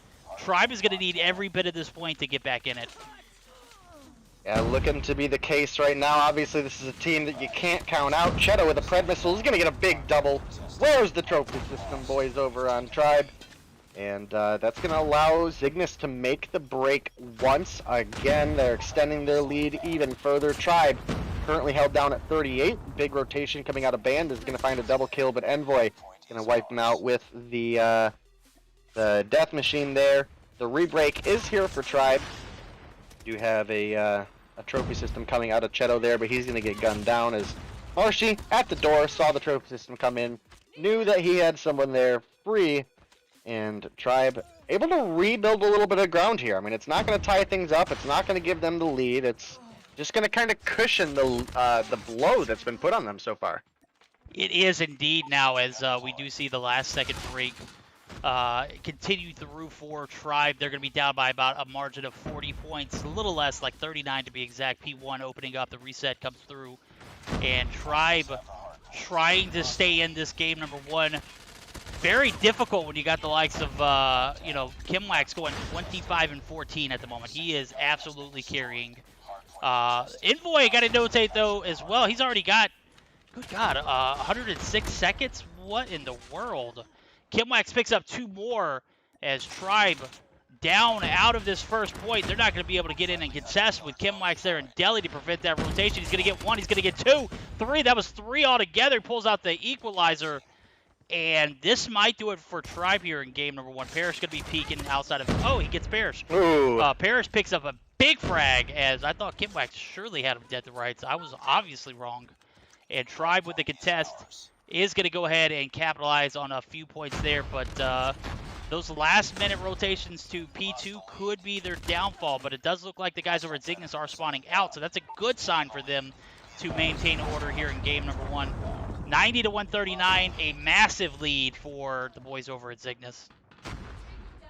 Great position for them to be in, but Tribe putting up a massive fight here. They're on the hard point. Only about 11 points to go for the side of Zygnus, so Tribe have to play it extra cautious here.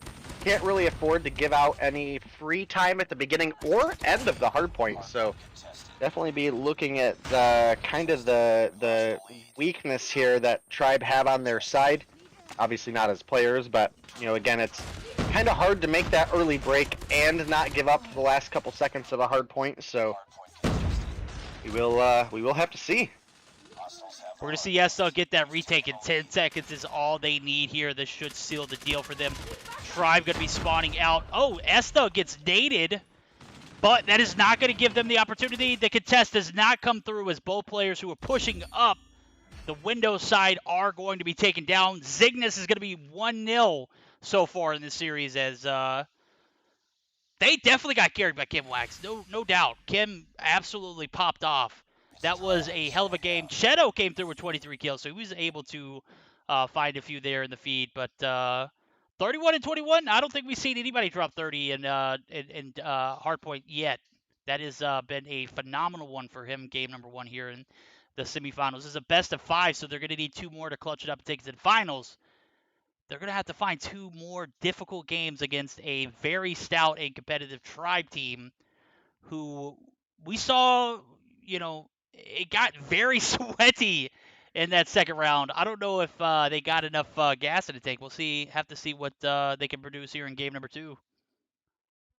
Yeah, we'll have to see. Obviously, it was a pretty great matchup. It was looking really heavily in favor of Zygnus early, but Tribe did find some ground in the second half. It took them a little bit to get rolling, but we'll have to see. Obviously, as you mentioned, Cheto pulling through the MVP for them. 23 kills, a lot of objective time for him, albeit only a minute 8 on the hard point. A lot of his kills were on the hard point. As we do see, he has 936 points in capture kills alone, let alone the 468 in operator kills, as well as a bunch of points in assists. So something to consider as we move on forward.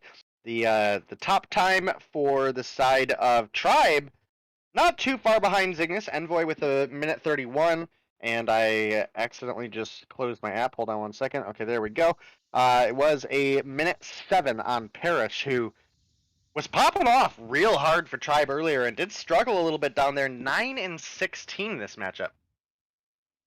Yeah, that's not a great way to start this semifinals matchup. Nonetheless, we're still going to have plenty of opportunity for Tribe to get back in it. Hackney Yard Surge and Destroy, we saw it earlier. It was a blowout, but that was against Veda. I'm not sure how they pronounce that. It's a Latam team, so I'm assuming it could be Veda. Who knows? If anybody knows, let me know in chat. But nonetheless, game number 2 starting up. Search and Destroy on Hackney Yard. We saw the hard point. It was pretty lopsided at the beginning and even towards the end. Tribe tried to make the comeback, just not enough. Zygnus takes the bag here in game number 1. We'll see how they do here in game number 2. Yeah, definitely gonna have to see. Obviously, always a great matchup between these two teams. We'll have to see. But Tribe down a game now. They were down a game earlier. They were able to find the Search and Destroy comeback. So that was on a different map. So something to consider. Also, nobody on Zygnus grabbed the bomb. So Cheto going back to get that. Definitely maybe work on the communication there a little bit. But oh my goodness, Tribe taking massive advantage of being a couple steps ahead. It's now Childs versus Cheto.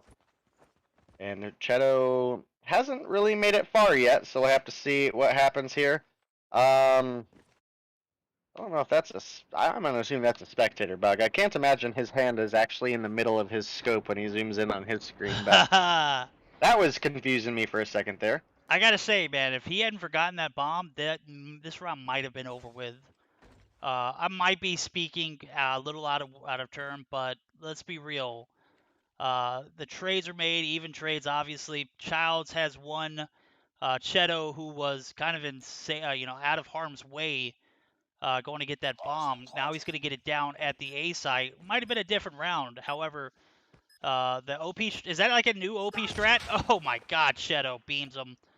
That's going to be first round in favor of the boys over at Zygnus. And man, I'm starting to think was the bomb left behind, was that like a strategy because it did allow Cheto to stay I don't alive? think so. I don't know. I don't think so.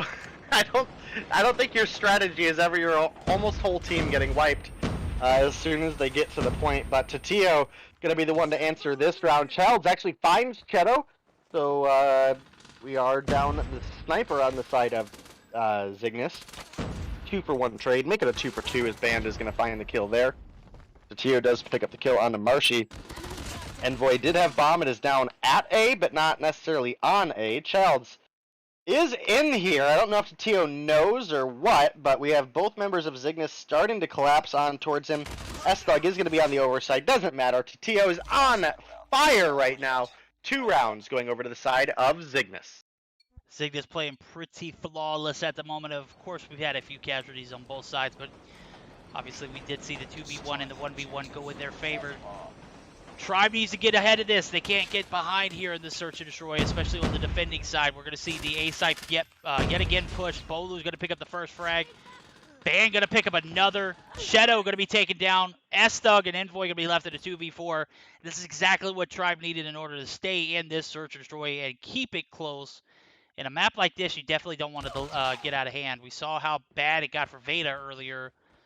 It was almost like a point of no return. So getting it to a 3-4-0 can kind of be very discouraging. I'm obviously not going to speak for Tribe because they know what they're doing here in this situation. They don't care if this is a very different matchup than we had earlier, too, definitely right? a different matchup. These are 2 T1 teams as opposed to a T1 versus an unknown. So again, that's not to say anything bad about Vita earlier. Again, they performed really well in the hardpoint compared to what we expected them to. But even with the bomb planted here, I don't know if this is going to be a round going to Zygnus. It's a 4 versus 2. We saw Tribe clutch up a 4 versus 4 earlier in the last couple remaining seconds. Oh my goodness, Envoy gonna beam 2. That makes it a lot more doable. Childs is gonna get the kill. It's now a 1 versus 1. S-Thug versus Childs. Bomb is planted. 15 seconds on the clock. Childs going for the defuse. I think he might have baited S-Thug out. We'll have to see. S-Thug doing a great job playing time, and that's going to be another round win going over to Zygnus. Somehow, in the 2 versus 4, find the clutch round win there and take the 3-round lead. That's tough, bro. Oh, absolutely. That is tough. That is so tough.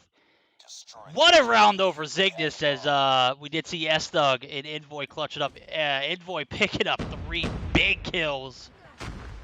S-Thug clutching that 1v1 regardless of getting the frag or not.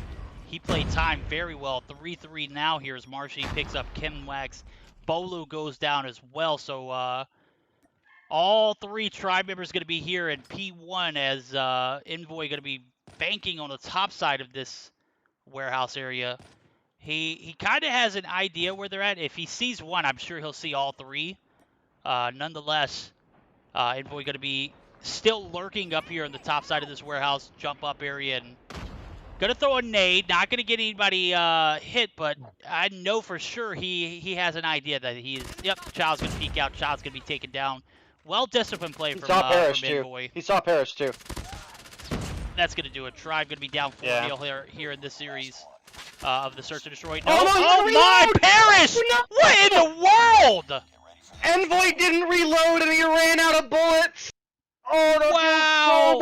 That's big tough, bro. That's big What's big real tough. bad is he saw Parrish and then killed Marshy. So he hopped down to go for the defuse, presumably not knowing there was another person there, and that's probably why he didn't reload. But yeah, with 8 bullets in his gun, he was unable to find them to connect.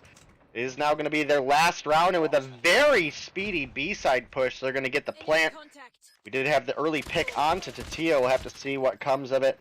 Envoy not going to find the kill there, but he will make it out with his life. We have several trophies down on the bomb site. Child's making the rotation over. He's spotted out. Parrish going to come through. It's going to be a 1-for-1 trade as Envoy finds Parrish, but Childs finds the return. It's now going to be Cheto and S-Thug versus Bolu and Marshy. Make it just Marshy. 15 seconds on the clock. Zygnus really just have to play time here. Marshy's making his way over. He finds the hop up, but on the other side, he finds himself some S-Thug action, and nobody wants to be on the receiving end of that. That is another round for Zygnus as the sides flip 4-1 so far in this search and destroy. And good God, man. Parrish, I'm still baffled how he got that 1v3 scenario. Well played for him. Obviously, that's the only round they've won so far, so that's got to be the highlight of Tribe's search and destroy. Bolu going to go ahead and get this plant down as Band takes down S-Thug. That's going to be the open frag they need. The man advantage, I don't think that's a thing that exists here in this matchup, as we've seen Zygnus do wonders in 2v4 situations. Child's going to go ahead and take down Kimwax, however. That's going to be a 5-3 less of a chance now here for Zygnus, as Envoy going to be making his way all the way onto the site. Cheto going to find one on Bolu. Ban going to take down Tatio, and the defuse is going to be denied. Parrish and Ban going to be left in a 1v2. Nope, it's a 1v1. Cheto going to oust. Oh my God, Cheto. He crab walked with the sniper in hand. I'm sure he was ADS'd. Found that last kill and get the... Oh my God. Zygnus on match point now. Yeah, this has definitely been a fairly one-sided search and destroy. We did see Tribe clutch up with odds against them earlier in search and destroy, though. And Tribe maybe taking a little bit of a note out of the playbook of Zygnus here, or at least as seen, as we had a very aggressive B-side push coming out of them. Parrish has moved up. Bolu has the bomb in hand. 1-for-1 trade. Ban has dropped. S-Thug dropped. And I would say that's a fairly even trade overall. I mean, they're both incredibly skilled players, and quite often will top frag for their teams respectively, so we'll have to see. But Bolu has made the rotation over to A. He is not really alone, but doesn't necessarily have all of his team with him either. Child's getting set up in the back in that sniper position, is going to find Cheto, and this might be the round that Tribe needed. It is Envoy and Kimwax. Bomb is planted. 40 seconds on the board that they need to find 4 kills in a defuse, or in some way, shape, or form find the defuse without finding the kills. So yeah, that typically doesn't happen, but... Yeah, definitely not against the Tribe team. Kimwax still being alive, and Envoy... Kimwax, just for notations, has not had the best search and destroy game here, as he popped off in a hard point. He's only 1-6 so far in the search and destroy. Going to take some shots on one. Marshy's weak, and he is going to be obliterated as he made his way onto the point. It's going to leave Envoy in a 1v3 scenario. Bolu and Parrish are there to answer. Bolu picks up the frag, and Tribe live to see another round. That was an interesting one indeed, as we do see Tribe performing under pressure. That could have gone either way, but a few kills, especially that Tatio one. That Tatio one I felt could have gone either way, because when Bolu pushed out, I don't think Tatio was aware of his location. He could have easily picked up a kill there. Nonetheless, Bolu and Parrish are going to drop this round. Marshy's going to be super weak, as Band picks up one on Envoy. Childs, Band, and Marshy left alive in a 3v4 scenario. Bomb is in no man's land. Kimwax finds their second kill as Band goes down. 2v4 scenario. We've seen it done before. Can it be done here? Tribe might not be taking this search and destroy. They might be down here in this series 2-0 if they can't find this round. Marshy and Child's going to have to clutch it up. It's going to be a tough one. Minute and 15 left on the timer. S-Thug going to be spotted. S-Thug going to get away with his life there, as he tried to get up on this jump up. Bomb is right in front of these guys, so they have no business going outside, and they won't. So well disciplined play here by Zygnus. Yeah, really phenomenal play coming out of Zygnus there, and in a 4 versus 1 with so much time on the clock, you definitely imagine. And there it is, 6-2, another round win for the side of Zygnus. They now sit up 2-0 in this best of 5. I don't know if we have any information on what our finals matchup potentially looks like, but do we know who we have in the semis over there? That's on, what, Gilmania's channel? Yep, it's a banger, bro. It's 11 Eve taking on Seminole. So Ooh. either way, I'm excited. Either way, this matchup turns out, either way, that side of the bracket turns out, it's going to be a phenomenal final. So we've been spoiled here in the second round. The semifinals here has been a blast. The finals is going to be a blast regardless of what team here makes it. Zygnus obviously trying to get their bid in as they take 2 straight games from Tribe. Tribe need to answer back here in this domination, and it's going to have to come through on the backs of a, let me take a look at this map rotation as I'm saying it, a domination raid. So, this is going to be a good map. I like raid. It's open. We'll see if anybody respawn snipes. I'm guessing Cheto might be the guy for Zygnus. Am I right? One would expect. We also have S-Thug is a phenomenal sniper as well, so don't often see them snipe in the respawn. I mean, if they do, it'll probably be like just honestly just a P1. Yeah. But we'll see.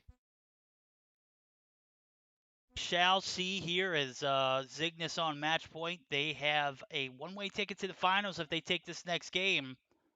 Tribe need to figure something out here as we do see everyone in the lobby. Everyone's ready up. Pierre's going to be the last one to do it, and it's going to be an interesting one. Not even going to hold back. We're going to go ahead and get it fired up. Game number 3. Will Zygnus take it and move on to the finals, or Tribe make it interesting, make it spicy, as we heard earlier? Take us to a game 4. Yeah, we'll look to see. We are spawned in to this potentially final match if Zygnus were to win, but it looks like we have a couple players popping out right now, and likely just going to get a restart here. But Raid was one of the maps that you were saying that you typically see Tribe struggle on, and that definitely was the case earlier. But that was a hard point. This is Domination. I do think Domination is a little bit more Tribe's speed, so we'll have to see.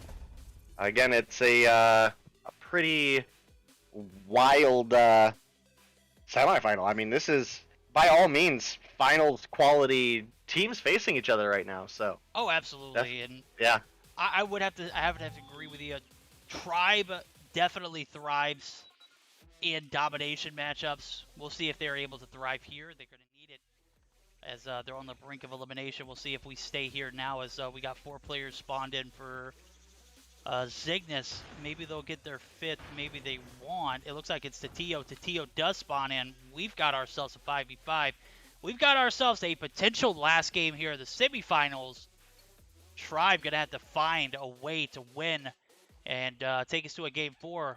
Or we'll be calling it a night early for them. And we'll see Zygnus move on to the finals. So Tribe on the brink of elimination. Game number 3 nonetheless. Domination raid. Let's go.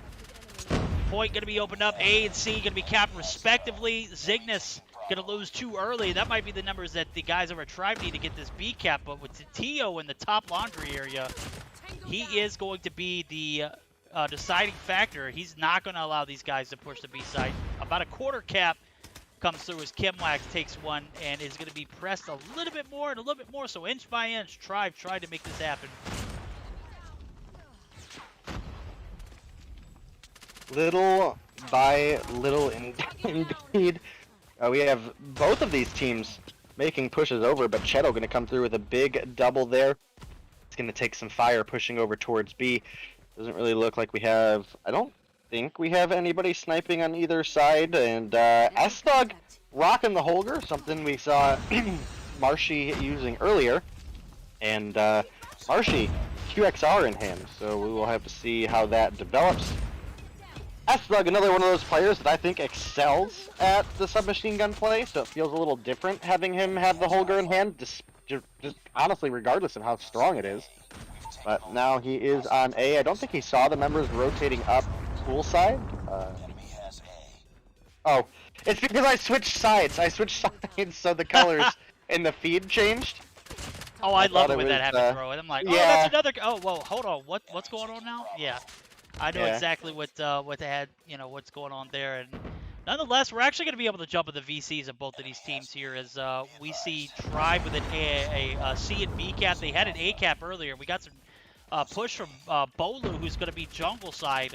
We're going to go ahead and go for that HyperX listening in for the Tribe team here in first half. We catch on. I got laundry. Watch C. Nothing. Go C. Yeah, I'm going back. I'm coming back. Kitchen, Ben. I'm one shot, Ben. I'm one shot. One of you. One laundry. They don't let no dead. One middle. One more mid, one more kitchen. Two kitchen. Kitchen's lit. Come on, laundry. You got me. That's all you guys. That's jungle. Good shit. I think kitchen go low. Kitchen. No, he's not P5. Six. Oh, he's right there. P5. Push. Zigzag. He's going bottom red. P5. I spawned A. One side, left side ring. Come here. I'm going for you. Soon be. See dead. They're in B, I think. Alright, protect P5. Below, watch kitchen. I got three side. They need a laundry. Jungle. One jungle. Shadow jungle. Kitchen, one kitchen. There's a kitchen. Last Go one. in. That's Try you. B. That's one red. Open A, I'm just in the half. Yeah, Open A. focus here. Two red room. Two playing red. All right, some pretty stout call-outs from the boys at Tribe. And I actually had to move Day from the VCs. I didn't know he didn't have perms. Nonetheless, call-outs are pretty on point for Tribe as they have a 71 to 47 point advantage in this first half. What were your thoughts, Day? Yeah, sorry about that. I must have missed the call to go into comms because I was plugging my headset in. It was beeping at me that it was dying. Yeah, I mean, definitely some pretty active comms there coming out of Tribe. They do have a 20-ish point lead. Yeah, exactly 20-point lead going into the second half. So, looking like they're going to push us a little bit further in this series. But there's plenty of time on the board where if Zygnus were to get an early B cap and hold it, they definitely could still make the comeback for the 3-0 victory. But up against a team like Tribe, there's absolutely going to be no easy feat.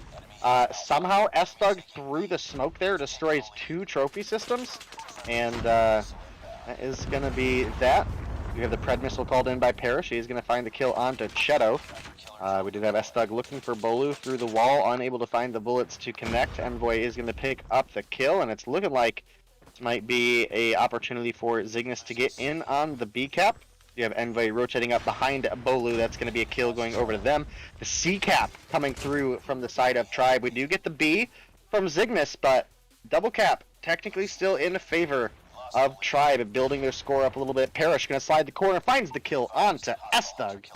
And with the A cap coming through for Zygnus, or almost coming through for Zygnus, did have a little bit of a gun toss up there. Oh. And that's exactly why the Holger struggles in the close range. Not quite the time to kill as something like the QXR, where Marshy just beams the QXR through 3 players there. Double cap still in favor of Tribe, even without the B flag here. That They've is pretty wild. reliably held the A and C. That's crazy. I gotta say, the A cap almost came through for Zygnus, and I don't know how, but Cheto got taken out right before it got capped. Literally was like 99%. I cannot exaggerate. A, again, half capped here. It is going to be 100%. No, it's still not capped. Parrish. Oh my goodness. Going to go ahead and deny it. Yeah, and the inevitable comes through. A does finally get traded, and now the guys over at Tribe going to have to rethink their strategy as the AC. We're in triple cap territory. Oh, we're just about there. It's looking No, we're like, in triple cap territory. you might be right, actually. By like 2 or 3 points, we're in triple cap territory. Okay, so the C cap must be maintained here by Tribe, but I think they are aware of that. They obviously are kind of like not necessarily camping this spot, but making sure that the C site doesn't get pushed aggressively, and only 25 points is needed for Tribe to take this third game and take us to a game 4. I am yep, you are absolutely right. By a point or two, it is actually triple cap territory. I did not believe it at first, and I'm starting to look at it like, duh, dude, come on, Verdict, do math, it's easy. A, gonna get pushed, and the triple cap is not going to come through. As a matter of fact, a double flip comes through in Tribe. This is exactly what I was talking about, Tribe thriving in domination formats. They just play the objective so very well, and they do it better than a lot of these teams. We saw Zygnus last week clutch the 4-1 on the back of a triple cap in the second half of the firing range domination. I don't think that's going to happen here, though. Yeah, absolutely. Tribe gonna come through with the victory in the Search and Destroy raid. I mean, shy of just a miracle long triple cap coming out of the side of Zygnus with no progress on C. It's not gonna happen. So that will at least even things up a little bit, or put a notch on the board for Tribe. It's still a 2-1 lead for the side of Zygnus, but Tribe starting to come alive. Tribe with that Tribe factor. Gonna close out game number 3. 23-point difference, 150 to 127. Much needed victory to keep them alive. Will it be enough to make or keep them in this thing for game number 4 here? As we're gonna get geared up for another hard point. It is going to be on hard point firing range. Ooh, that's a spicy one. Yeah, it absolutely is. I gotta go get the door real quick. I will be right back. Go ahead, do your thing. 28-12 for Parrish, only 3 caps nonetheless. When you're carrying that hard, bro, don't need to play objective. Child's 8 caps, 7 for Band. Everyone right there in the mix.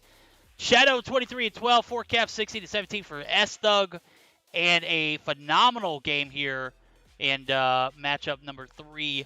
We're gonna be moving on to the 4th game of this series. It's gonna be a firing hard point. Tribe needs to find another W here in order to stay alive. Chat, what do you think? What do you think? You think we're going to be seeing a game number 5, or do you think Zygnus is going to clutch it up? I don't know. It's too close to call. The action's getting spicy. I hope you guys are enjoying it. I hope you guys don't go anywhere. As a matter of fact, as I told you earlier, tell your family, tell your sister, brother, cousin, uncle, aunt. Verdict and DeiNomine are killing it here in the Meseeks Sunday Showdown. And we are not even going to wait. Game number 4.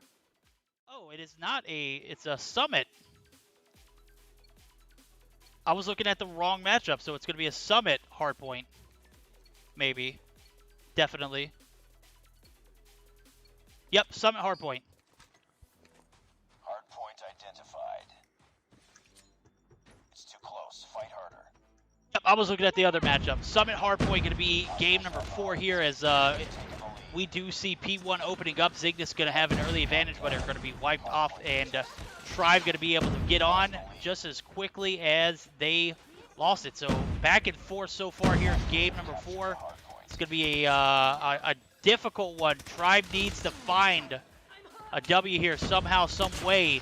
We're going to see Band pick up one, and I think my game might be lagging a little bit because I just saw him like he excelled all the way on top control and is moving like a demon. However, he was taken out. Band going to go ahead and get taken out yet again. Bolu going to be spotted by S-Thug. S-Thug popping off right now. As I take a look at the scorecard. 5-1 so far for S-Thug, as he has just been a terror here for Tribe in game number 4. He's going to pick up his 6th as he takes down another Tribe member. That's going to be Band yet again, man. He's just picking on Band at the moment. Cheto going to find Childs trying to sneak in the OBJ, and not going to happen here. Not so fast, my friend. Bolu, Parrish going to tag team up, and game number 4 is a spicy one so far. 44-4 at the moment.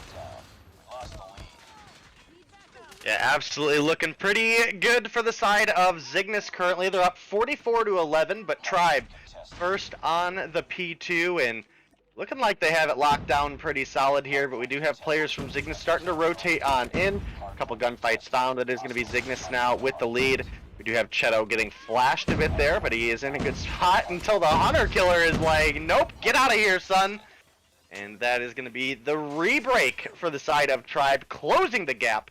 Only about a 20-ish point lead now developed for the side of Zygnus, but There is time on the clock for Tribe to turn it around. Just as I say that, we do have a bit of a break made by the side of Zygnus as they fill up the feed. 2 double kills coming through for them. Well, as Envoy continuing the feed finds Childs there. Oh, Mercy! What a nade! Gonna find 2. And then a slight re-break at the end for Tribe there. I don't really... I would say normally that was a pretty risky push for those last couple seconds. They could have gone ahead and got set up. But those kills did give a hard far respawn to the side of Zygnus, who are now making their way towards P3. You have Childs right on the inside looking to pick up a kill. Finds 1, finds 2 on the Envoy.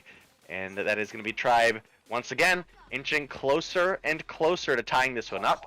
However, this time Zygnus are going to be the ones with the favorable respawns. I don't know if they can quite make the break. Kills are trading back and forth. This point is so heavily contested, but the break finally comes through for Zygnus. Cheto in a great spot watching Hillside going to pick up a kill on to Band there and extend their lead a little bit. He didn't quite see Childs, who's going to pick up the kill there. And as expected, Tribe now going to be working their way over to P4 and looking to start getting on there. A couple of their members do get some pretty rough respawns. Zygnus farming away on them currently.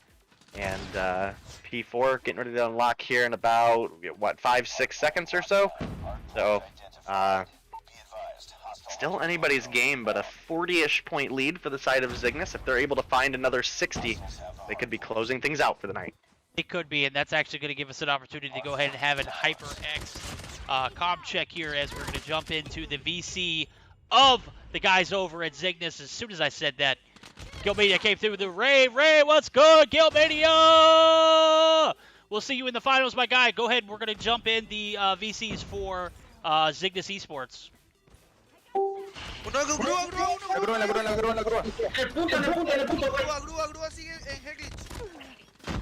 ¿Qué pedo con este Harpoon, cabrón? Ven, ahí está, buena. Ahí está, aparecido, chetos atrás, güey. Container. No mames, me mató. No, en el punto. En el punto. Venga, go next. Ya. Hay que Entrando a tu izquierda, Envoy, ¿eh? ¿Mande? Hay que jugar Claro que next, sí. Larga Amarillo, uno. Larga, Envoy. Simón. Muerto amarillo. 2-9. No, era el último. Uno top.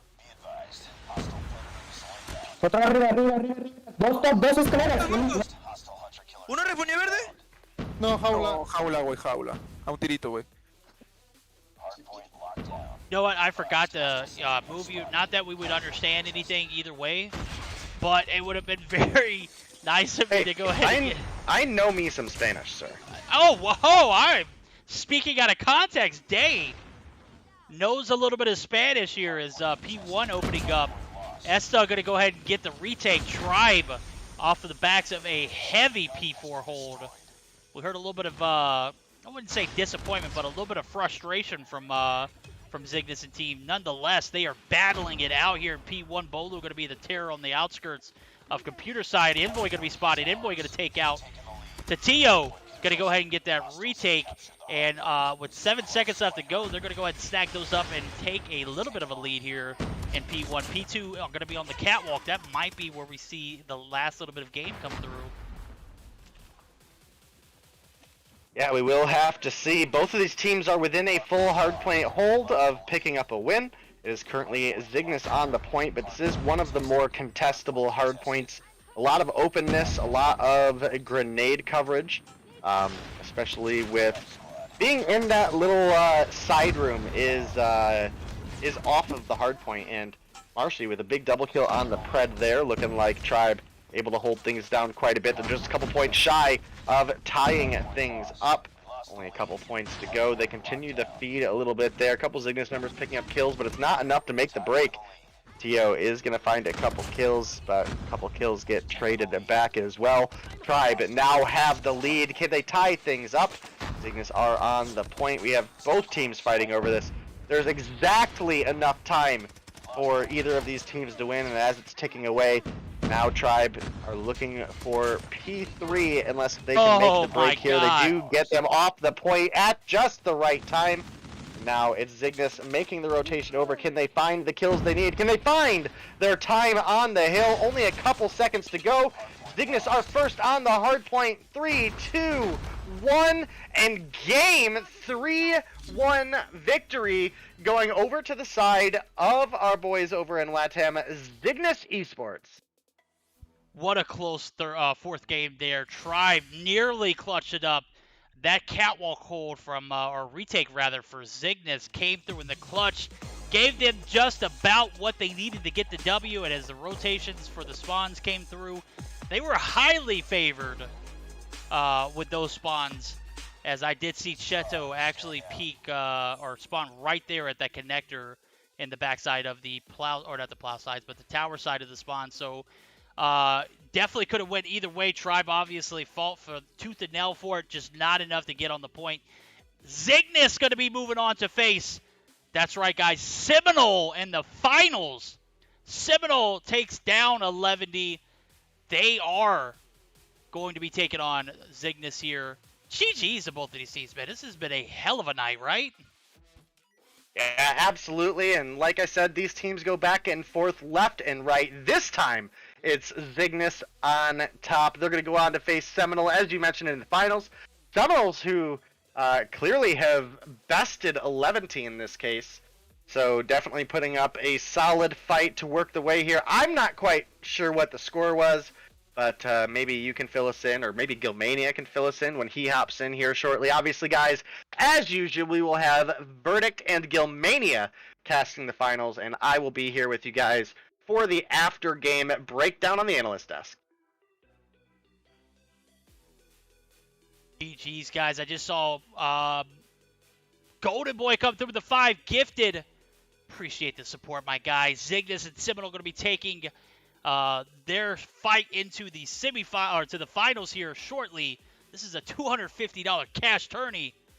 Who's going to be the better of the two? Taking a look at the scorecard for the last matchup. 25 and 20 from Bolu, 20 and 21. Very admirable performance from Tribe. Without a shadow of a doubt, one of the best teams in the NA region. Zygnus, also one of those top tier teams. 24 and 18 for Kimwax, who just seems to thrive in respawns.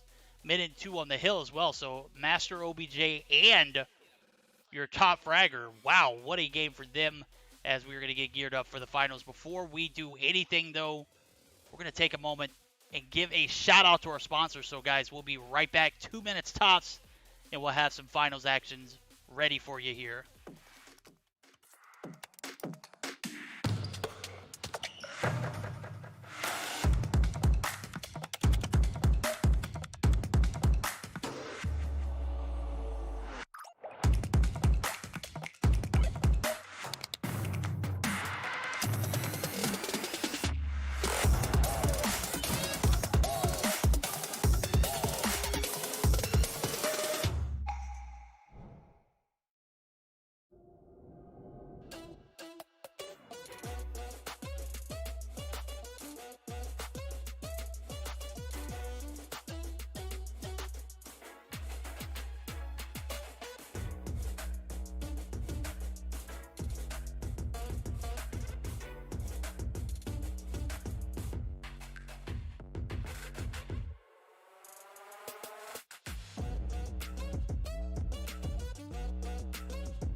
Guys, it's that time of night. You're right.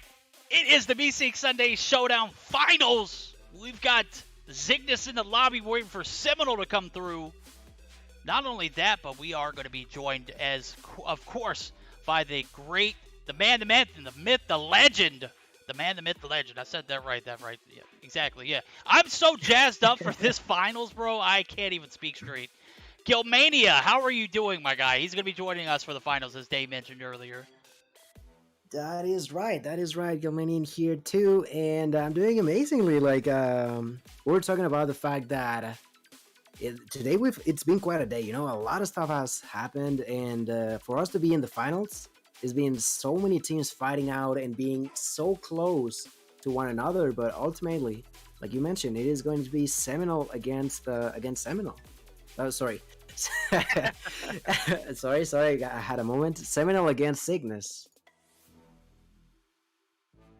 Yeah, man, we've had some great matchups on our end of the side bracket as well. We saw a tough, close matchup with Tribe taking on Op34 the second round of this tournament. Bro, let me tell you, when I said it was a nail-biter the entire time, it was a nail-biter the entire 3 games that they played. We saw the best of 5 came through. Zygnus came out on top over Tribe 3-1. As I say, that MV comes through with the sub. Envy, appreciate the sub, my guy. And now we're getting ready for a Zygnus Seminole final. DeiNomine and I have been wanting a Seminole final for the longest. Ever since we found out that they formed a squad and have been going under that name, all we've been wanting to see is Seminole on stream. Am I right, Dave? Absolutely not. I hate Seminole. Yeah, of course I want to see Seminole. What on earth? And they have obviously put the work in here today. Definitely happy for the guys over there. A lot of players I know, recognize, and love. Glad to see them putting the work in and making it this far. They've got a tough matchup ahead of them, though. And obviously, Zygnus on their A game here today. So if Seminole want to show up, they got to show up in a big way.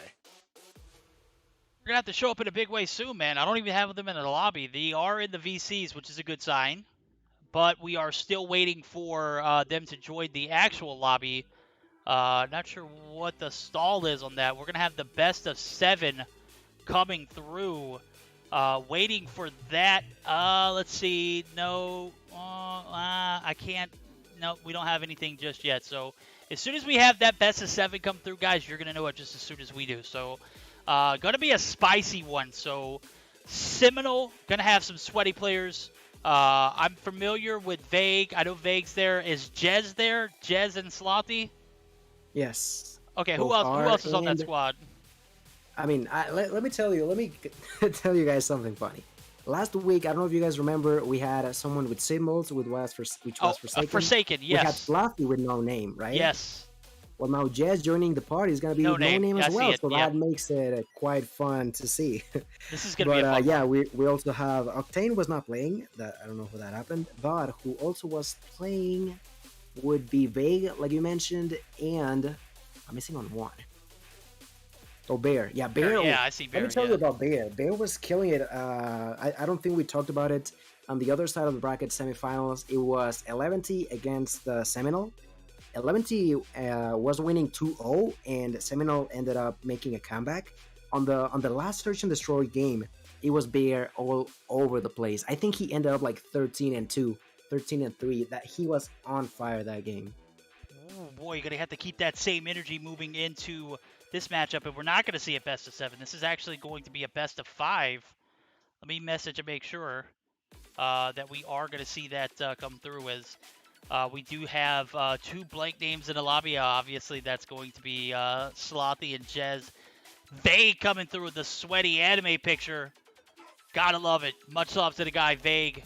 Game number 1 going to be firing up here shortly, and expectations. We just saw Zygnus Day. We've seen Seminole play a little bit. What are we looking for here in game number 1? Well, I mean, definitely a star lineup between these two teams. Definitely got to give the shout out to our man Bear over here. He is a player formerly from the Zygnus Black roster, which was a incredibly feared roster in the past. I'm not sure who's who as far as the unknown names here. The squiggly line is Forsaken. So I don't have squiggly lines. I have 2 people that are 5 question marks. Okay. So the shark is Jez. Shark is Jez. Okay. Yes. And then the other one is going to be The Sloppy. other one's Forsaken and Slothy. Okay. Yeah. Gotcha. First, And then we've got second is Vague Mighty and Bear. White, and Yep, the white remaining background. one is Gotcha. Fluffy. All right. There we go. Yep, it is going to be a best of 5. I just got the confirmation. So only dang man, I wanted to see a best of 7 and I'm getting too spoiled with these matchups though.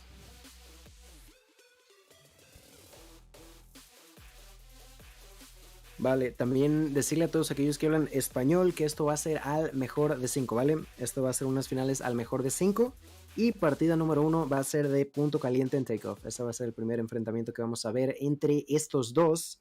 Y pues una vez más comentarles, esto ya son las finales entre estos dos. Cygnus le terminó ganando a Tribe, mientras que Seminal le terminó ganando a Leventi. Y estamos por comenzar nuestra primera partida. Guys, if you're out there and you're being toxic in chat, I don't care what the situation is. We're not even doing 1 strikes tonight. You're out. We're going to go ahead and ban you for the day. Just take a day to cool off. We'll see you back whenever you decide to come back with a cool head. And, you know, we won't have any... Yep, there we go. You're going to give me the first one right here. Enjoy your time off, my guy. Maybe you can come in and clock in tomorrow night. Just not going to happen tonight. We are going to go ahead and get started up. Game number 1 is going to be a hardpoint on Takeoff. Ooh. Takeoff we saw earlier in the first round. We'll see it here in the finals. This is going to be a good one, guys. Seminole taking on the likes of Cygnus. As we see all 5 players spawn in for Seminole, waiting for that 5th. That's going to be Tatio. Game number 1. I'm looking forward to a sweaty matchup here. Was there any specific player that we should be on the lookout in the side of Cygnus in here? Oh, Kimwax and Hardpoints? Bro, absolute beam. Or Respawns, an absolute beam. So we'll be watching him for Cygnus on this Hardpoint game. What about for the guys over at Seminole? For Seminole, well, like I mentioned, specifically for Search and Destroy would be Bear. But on Spawn's Hardpoint, I think it would be a close call between Vague and Jess. Yeah, they were both killing it off. They were getting a bunch of kills, a bunch of like overall control and dominance onto their opponents. Let's see here what's gonna happen. First hardpoint, of course, as in most of the maps, is gonna be close to the middle side of the map. It is gonna be pretty heavily contested because of how people spawn pretty close to it. And so far, it's gonna be a little bit of control over on the side of Cygnus, and the positioning seems to be pretty okay. Forsaken is going to try to get inside. He's going to get for a few seconds, but immediately gets taken out, gets killed, and now the control seems to be turning back around for the side of Seminole, but Cygnus is on the hunt. They are in here, of course. Yeah, that first hardpoint's out in the middle of nowhere. There's no cover. There's nowhere to really hide. You can't really post up anywhere there, so we'll expect a lot of back and forth. Oh my god, Fake beaming. Gets 2. As he takes down Cheto, and I'm not even sure who the other was. P2 getting set up here. We're going to see Seminole actually start to hold the stair side of the map. Tatio going to be spotted. Tatio going to be defenseless. Envoy as well as Vague is on a bit of a rampage. He beams Cheto, and that's a 5-piece in a row for him as he does get stunned. He gets the trophy down and the Sentry gun. That is so OP. He is eventually now going to get taken down, but he's got a Predator and a Hunter killer drone. P2 opening up 15 seconds in. It has been all Seminole so far. Yeah, like I mentioned, Big is definitely on a streak when we're talking about respawns. He gets his kill number 9, gets taken out, but overall the way that they're playing this hardpoint seems to be pretty in their favor. In their Cygnus is trying to get inside and does it properly, but let's see for how long. A heavy amount of players, as far as I can see, is like 2 or 3. One of them is gonna get a kill. Teamwork's getting kills all over the place. I also think I heard people saying that like you mentioned, Teamworks was on fire as well in here. Not necessarily the greatest just yet, but definitely getting those kills in that specific timing helped the side of Cygnus to get rid of that disadvantage that they were holding on to. and rotating a little bit early onto the next hard points. Yeah, Kimwack's not as hot as he was earlier. This has been all S-Thug so far here in this matchup. 10-7, 10-8 for Cheto as well as he just drops and goes down again. Vague, gonna be your all-star so far with first person to double digits, 12-8 for him. That's actually gonna give us an opportunity to join their VCs, get a HyperX comm check for the guys over at Seminole. We'll go ahead and join in and listen in on their call-outs. Well, this is that's machines are killing us. Start going, go There's for one it. He's pushing. One on mid. I'm mid. There's 3 on 0.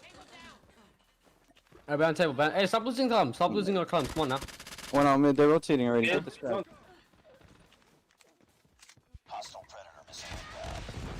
All right, Vague didn't want any of that. He said jump out of the VCs, and that's actually what we did. So I'm not sure what the situation there was. We are going to go ahead and join in and listen in on Cygnus's, as guys at Seminole did not want us listening in at that time.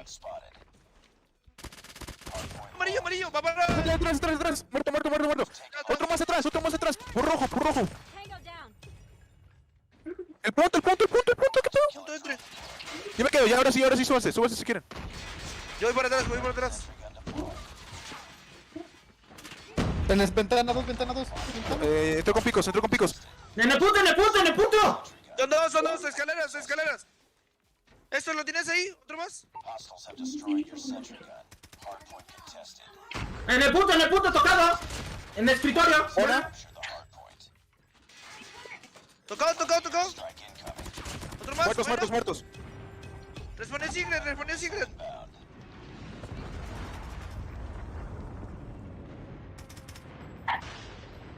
Top estadio. ¡En escalera en medio! Un ex, ya. Somos Arriba estadio. medio. No piques, se mete entre uno. Ahí arriba estadio, buena. Está next. All right, we heard it there. Calm and steady. Cygnus taken away from this matchup so far with a 70-point advantage. We're going to see a retake here on P number 1. And Gil, what did you hear in those comms, man?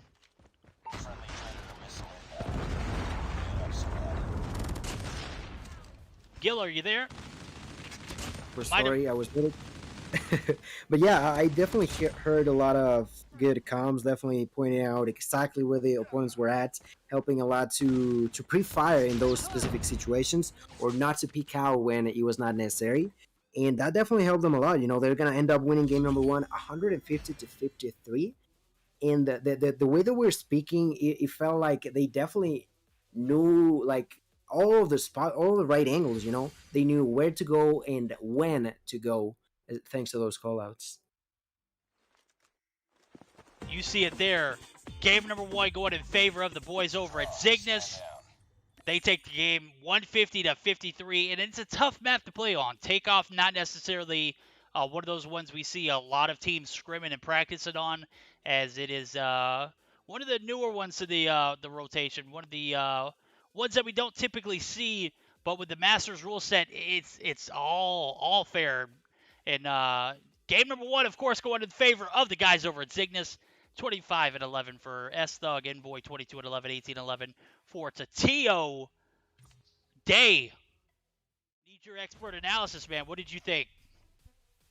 Well, I'm definitely gonna say I'm willing to bet that the get out of VC was a saving the ears for the family-friendly folks at home, because with them down, you definitely expect a bit of maybe a little bit of assault out of those guys. So kind of hard to say here early on, but you know, it's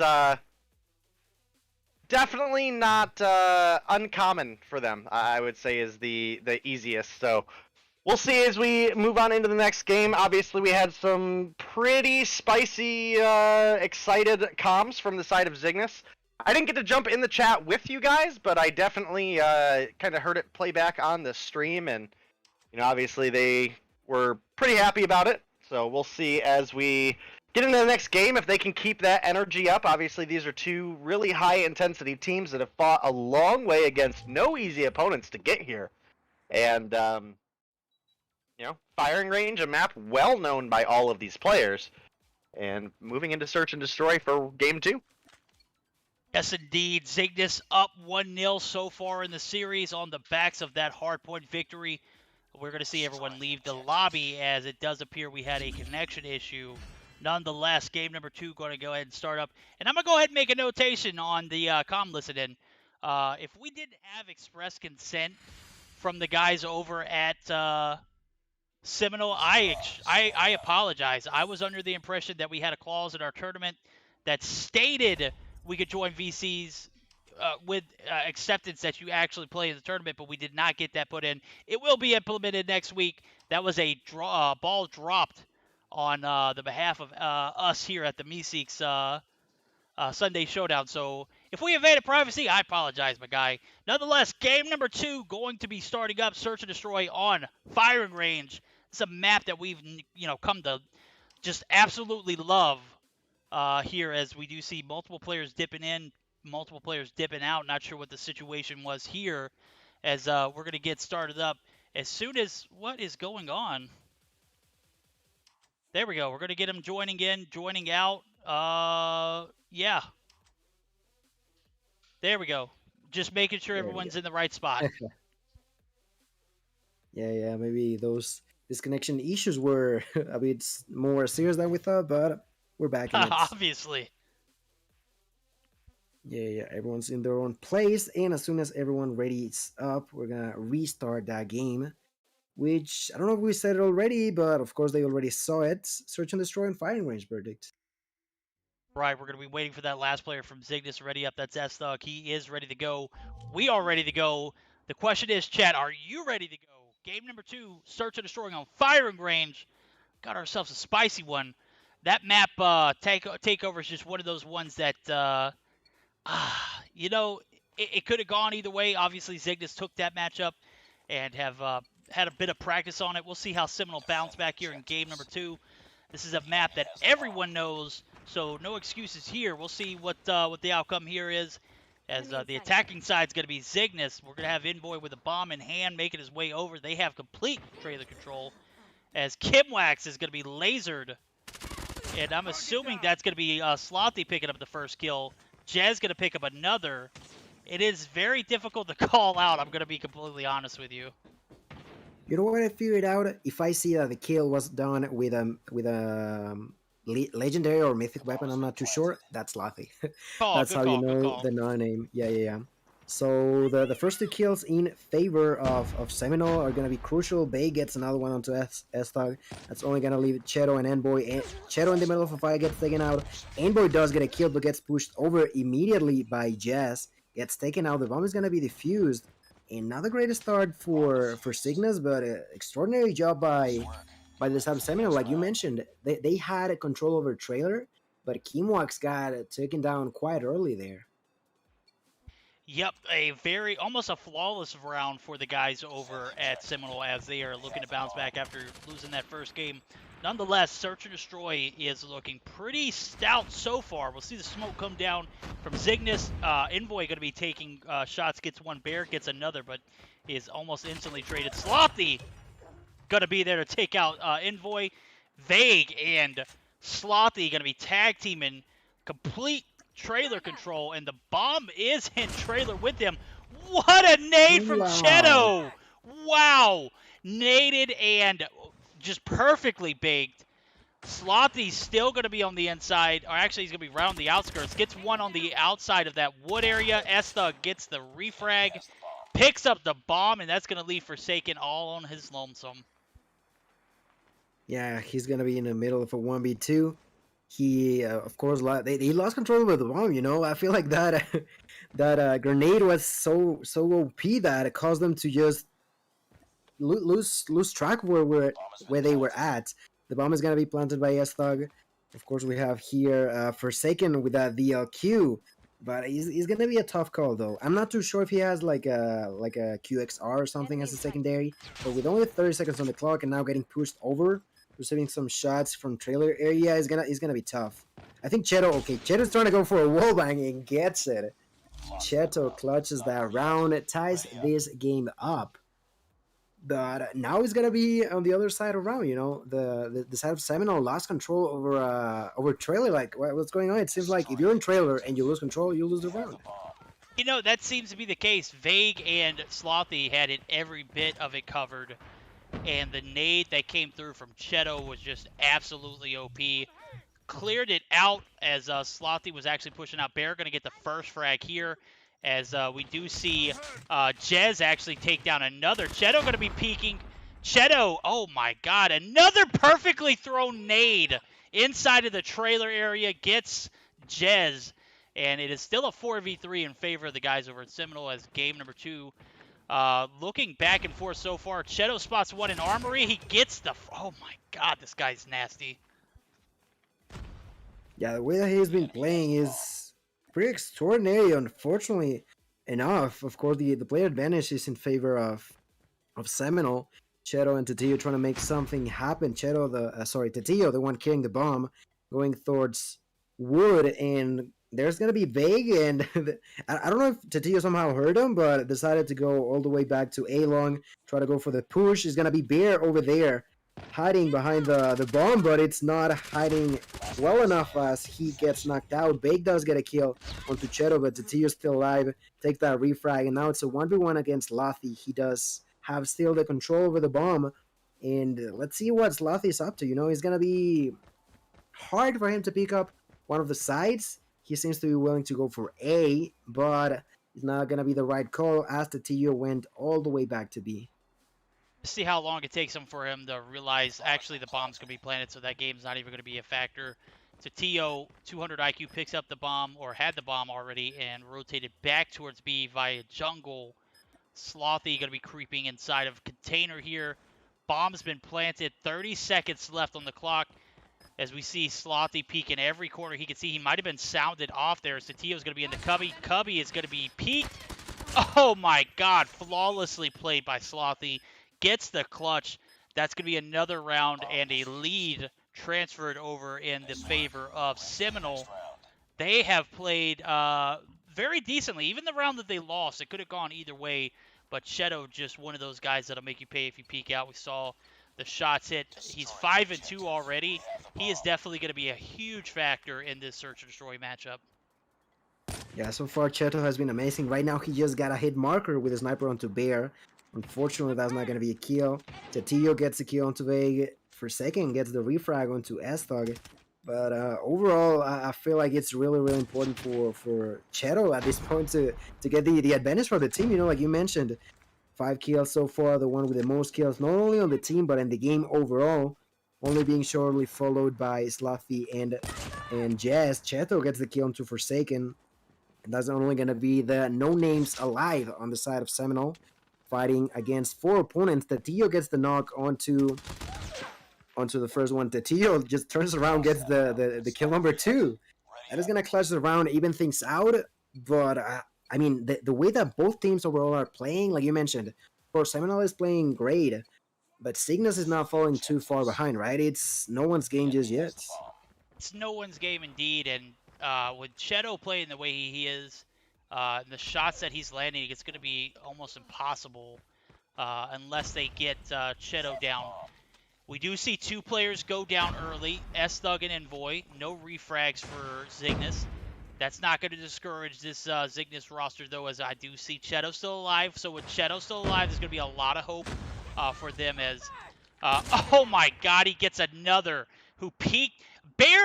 Barely showed his head, and he paid the price. It was on the barrel side of trailer, and my guy Cheto is just nasty with it. And as long as he's alive, that's going to be all the hope that Cygnus needs to continue on in this search or destroy. It's all tied up so far 2-2. Expecting anything from Seminole, it's going to have to come on the backs of taking down Cheto first.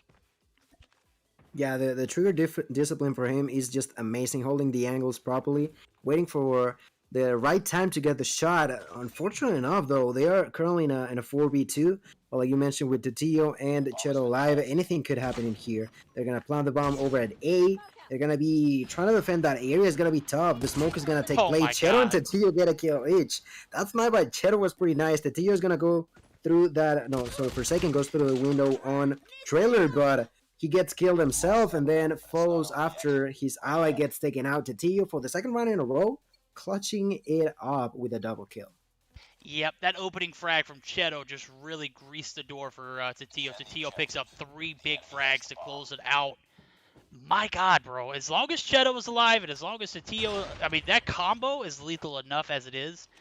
Sides flip. We're going to see a complete B push come through. Bear's going to be weak. Cubby's going to be held. Oh, my God. Ooh, the whole entire team was stunned. Vay going to take down one. Vay going to be in a 1v4. Not going to be enough, dude.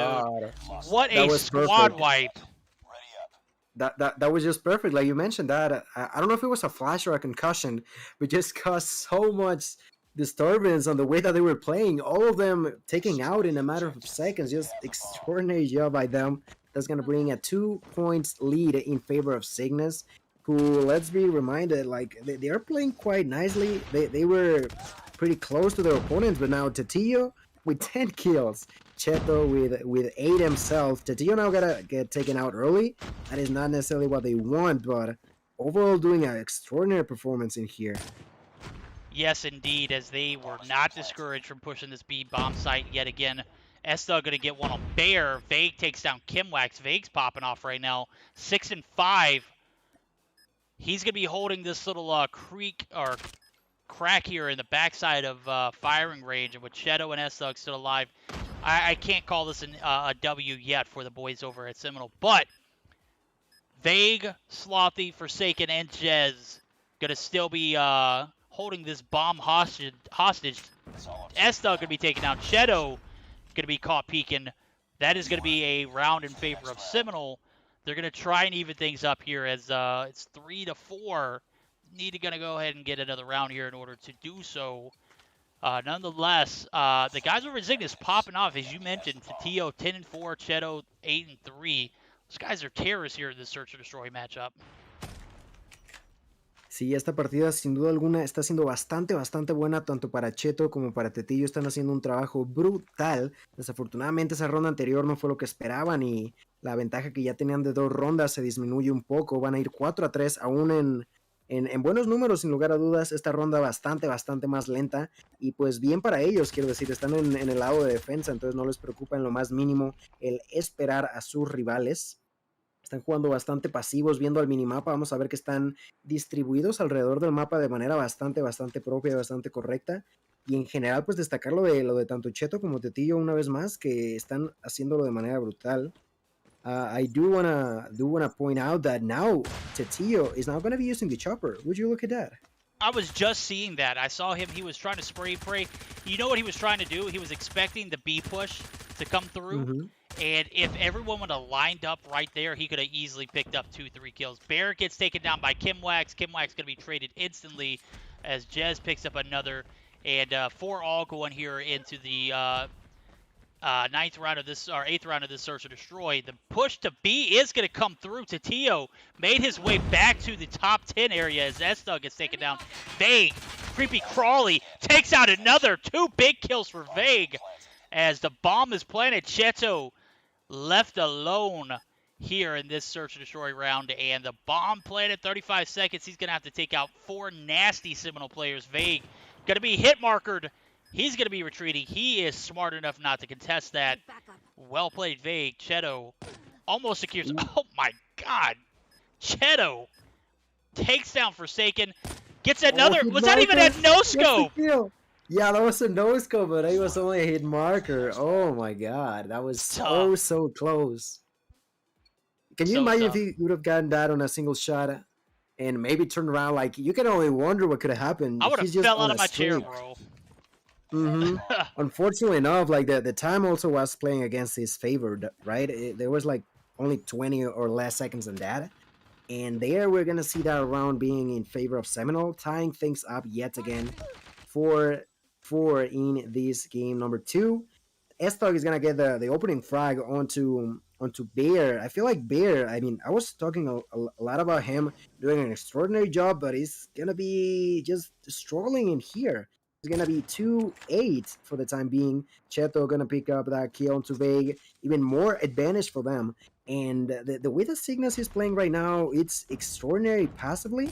And, Oh my although I do God! like it, wow, Cheto, how many? What a This guy's wallbang, bro! unbeatable. I No, swear to exactly. God. What a, I mean, this guy literally is just racking up the highlights for my replays. I'm definitely getting all this. I'm not gonna have Golden Boy on my backs this week. I'm gonna send this ASAP, bro. Cheto just built different. Just built it. Indeed, he's gonna start the push. Gets the first kill, just like that. Cheto is unbeatable right now. The push is going towards A long. Everybody from Seminole is over there. Big got immediately blasted by Cheto. I think the bomb is gonna start to get planted, and Jess is taking damage, but still survives for long enough to. No, he does not plant the bomb. Tatillo gets the kill, gets the double. Envoy still alive, gets another kill, leaving Forsaken on his own in a 1v4, and he is completely out of place, completely like separated from the bomb, and the side of Cygnus having knowledge over that. I think that's GG verdict. That might be a GG. That might be game number 2 in the books, as we do see Forsaken getting pushed by multiples. Tatillo gonna wallbang. Cheto gonna, oh, cheeky. A few shots on Cheto, not gonna do it. Cheto, all he needs is 1. Well, you know, we've seen him get a few hit markers, which can be tough, but 1 taken down. Cheto gonna be there. He might get this wallbang. He does not land the shots. Does not miss. He does not hit the second one. Forsaken.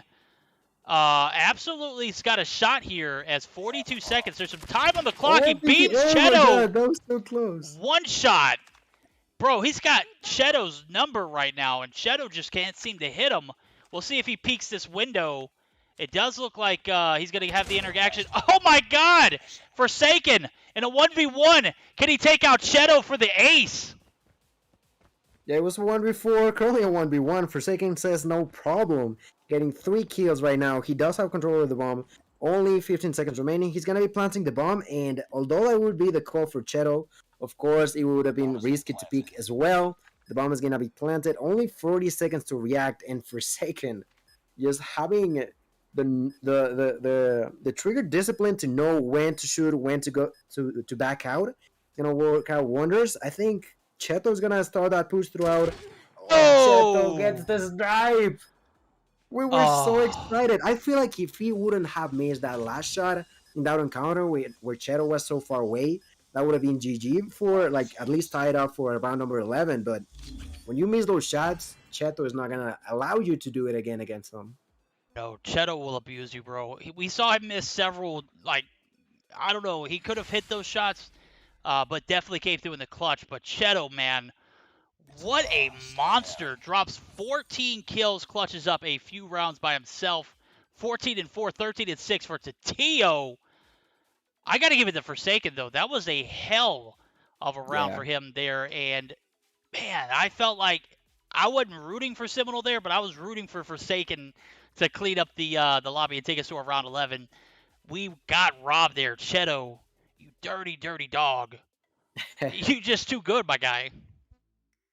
Yeah, too good. Like you mentioned, he could have been like the play of the game, taking us all the way to round number 11.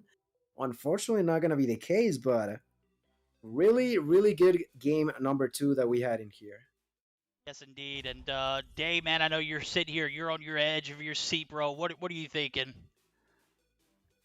You know, I've said it multiple times tonight, right? Like, we're not necessarily cheering for either team, but I was right with you guys there. I was cheering for Forsaken with the compact sniper known as the QXR, absolutely beaming people way out of SMG range, and almost able to clutch it up. Obviously, Cheto with, I mean, honestly, unhuman reflexes right there at the end. Able to get that shot, taking him down, clutching up the round for Cygnus. But man, Forsaken almost put 4 bodies in the bag. And like you said, would have been exciting to see it go to a round 11 no matter who came out on top. But that's going to push us into our domination for the night. And we're all ready. We're getting thrown on in, and I'll let you guys get back to it. Cygnus currently lead 2-0, but Seminole, they're not going down without a fight. Absolutely not, as we're going to get geared up for game number 3. And it's crazy because Forsaken was just nailing Cheto from a distance, but the moment he got up close, bro, it's like he couldn't just get those shots to land. And nonetheless, game number 3 comes through, and we are going to see A and C cap respectively. We're going to be on board with Forsaken, give him a little bit of limelight as he's going to be weak. He beams one through the smoke. Esta going to be there for the refrag, and this first half looking pretty decent so far, as we do see multiple Zygnus players rotating towards the B site. We got about a half cap as Esta going to be there solo. He's going to be taken down. Envoy going to be pushing out. Envoy going to be blasted. And now Seminole going to be trying to get this retake or this recap. Hopefully we'll be able to get it there, as I definitely want to see more of this matchup. I can't go out on a 3-0, man. I just won't accept that here tonight. Yeah, and obviously we had Seminole doing the comeback in the semifinals against Levante. So far this game, look, of course, we don't know what the path is going to go through, but of course a lot closer. I do see a 3-man push over into the B-bomb, but it's going to be destroyed by, I don't know who was on that top side of Market, ended up clearing B for well enough time that the side of Seminole couldn't do it. The defense continues to be taking place by Jazz, who continuously just tries to get in there, you know. He's trying to make the defense not necessarily being inside of the flag, but defending the allies who just now got that frag. Cheto gets that 4-piece according to the feed, plays out everyone, and is an immediate retake by Cygnus. Yeah, we're going to see Cheto rocking the, I believe he's got the Bison. Yes, who's got the Holger? S-Thug. S-Thug right now 6-2, playing his life out. And what was an early advantage for the boys over at Seminole has swapped over to Zygnus, as they have managed to cap the, oh my god, S-Thug gets 2 with the sight. C's going to be pushed. A is going to be traded. No, it is not. Vay going to be there. C going to be denied. The Pred missile comes through. And was that, who was that using the bat? Was that my guy Jez? I don't know who's got the second. Sure. I'm not sure, but I just saw a bat with a blank name beside it. That's Jez. Yeah, Jez getting that melee kill, trying to help the team. It seems like the side of Seminole had decided to rotate towards C and then collapse over at B. But so far it's been pretty tough for them to even try to do that. They're trying that over and over again, but it's just undoubtedly hard for them. Envoy, I do see him doing that defense over, like, looking at the A side, and I don't think that by any means Cygnus is trying to go for a triple cap. They just feel confident enough that they can continuously have these C and B in their favor. They're gonna lose control over C for a few seconds, and they gotta go back in place. Kimwax goes immediately to C, gets a kill, goes for the second one and gets it, clears up the point, gets taken out by Jez, but causes enough distraction that his allies get in place, take the kills, and like I mentioned, continue to have control over 2.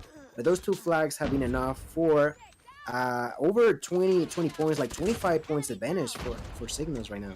Yeah, they're going to have a 25-plus point advantage going into the second half here. And it might be an early night for us, as we do see Cygnus with the lead, 26 points to be exact. They are on the brink of winning it in 3. Will they be able to clutch it up here? I'm not sure. We'll see, though. We'll go ahead and jump in for another HyperX comm check, as we're going to jump in with Zygnus to listen in.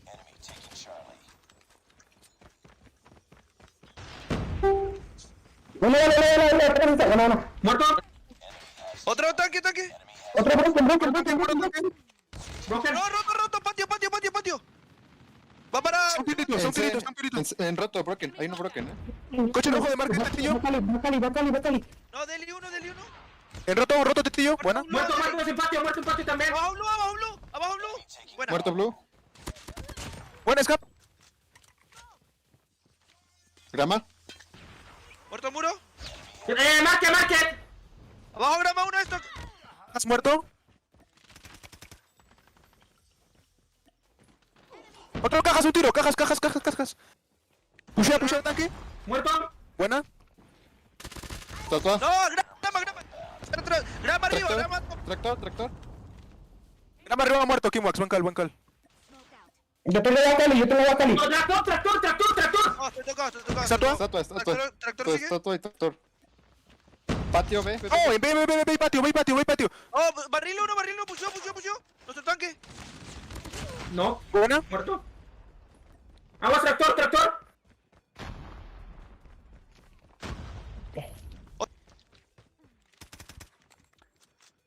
I gotta say, bro, I absolutely love hearing Tatio's call out. It sounds like a war cry, bro. Dude literally just screams it like with such passion. You gotta love it. Game number 3 going down. It looks like the guys over at Cygnus might be able to steal it. A B cap comes through for Seminole as they are on the backs of an elimination. They definitely have to come through and Gil, man, what were the comms like? I could understand the kind of tone, but I couldn't really make out what they were saying. I mean, overall, they were pointing out at people who were at grannies or at the barrel, close to the statue that is behind, in front of market and stuff like that. But like you mentioned, the voice calls were a lot more like nervous, right? It's that kind of nervous that you get both when you're about to lose or when you're about to win. And they know that they are also close to winning in here. I strongly believe that they only need a single flag to make it happen, and so far it's being hard to make it happen, you know? In the last second, S-Dog defends A. It seems like Seminole are trying their hardest, but unfortunately, spawning all the way back at C is not helping too much.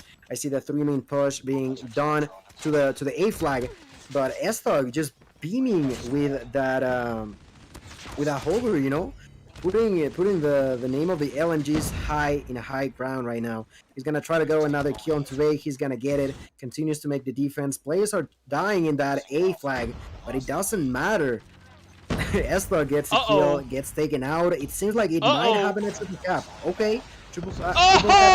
Let's go along. The triple cap. The streaks. They've got the streaks. They got plenty of time to work with it. The triple cap comes through. This is going to be an opportunity for us to jump back into the comms as we did get permission and see how the comms are sounding for the guys over at Seminole. Jump up. Jump up. We're gonna hold the whole thing. Yo, 2C. Just let him have it. Play for B. I got blue. Box is dead. I'm running down. Good stuff. One gas, Hold granny. I got gas. Hold granny. Alright. Yo, go A. They're not alley. Hold gas. Hold a granny. I told you, hold granny. Just hold granny. I'm set you. Fuck, still I'm out. What the fuck? Alrighty, guys. Game number 3 on the backs of a triple cap comeback. Boys at Seminole living to play another day. What a game 3, bro. That was definitely a phenomenal one. And, oh yeah. Definitely one of the things I want to call out, specifically on the comms of Cygnus is, I think Galmania touched on it really good, is that, they were calling out the locations really efficiently, but also the confirms as well to follow it up was really solid for them. Obviously, the second half went a totally different direction as we did have, as you mentioned, the triple cap coming through from Seminole. So really solid play out of them. We did have Slothy starting out quite a bit slow. I mean, he was pretty mad negative, but then somehow just found his ground and pulled it together and, went from being like 8 or 9 kills negative to evening it up and then died there at the end. Came out 1 negative, I believe, but, overall fantastic plays out of both these teams. We did have someone drop on the side of Seminole, so I'm not entirely sure what that was about. Yeah, I'm not sure what it was about either, but it does look like it may have been a disconnect. Thank God it was at the end of the game because I believe it was Vague who did. Nonetheless, got to give a shout out to Bear, bro. 27 and 17. I for sure thought the guys over at Seminole were going to take an L there, and I could see the triple cap forming. And when that Hunter killer drone took out 2 in bottom blue, that sealed the deal, bro. Everyone's spawning gas for Cygnus, and we are going to a game 4 hardpoint Hackney Yard. What a series this is turning out to be. You said that Seminole actually came back a reverse sweep 11. Is that right, Gil? That's absolutely right. And although it was not as close as this game was, they definitely know how to play from the back. You know, they know how to try to make the advantage. In a way that seemed unexpected. Like in here, you mentioned they got the triple cap, and they got the both luck and skill about the drone getting that double kill, about the Pred missile also taking place. I believe that was used as well to defend C. And them spawning on gas so later into the game caused them so much trouble to go back into the flags. And although they were able to get one back, that didn't help too much. They lost that game, and now we're going to start game number 4 with a much more stronger and confident team of Seminole, it seems like. Yes, indeed, as we are going to get geared up. Game number 4, Seminole on the brink of elimination. Last game came back with a heavy triple cap victory. We're going to start it up here as we do see P1 opening up. Zygnus going to be on the hill. They are going to be uncontested at the moment with 2 players in it. They're going to lose. Nope, they're going to have all control. Nobody going to be there to contest. Cheto, Envoy going to be right there on the point as we have started it up, and the lead is racking up. Bear going to be there to spoil. Takes down 1, takes down 2, and Cheto. Big kills for Bear as he MVP for that last domination game. He is on the brink of becoming the MVP here in this hardpoint so far. Yeah, he got 2 kills that helped clear the point, get control, and tie things back around. But Cygnus gets back in place, all of them making the defense yet again. It felt pretty weird the way that they got taken out of the point, right?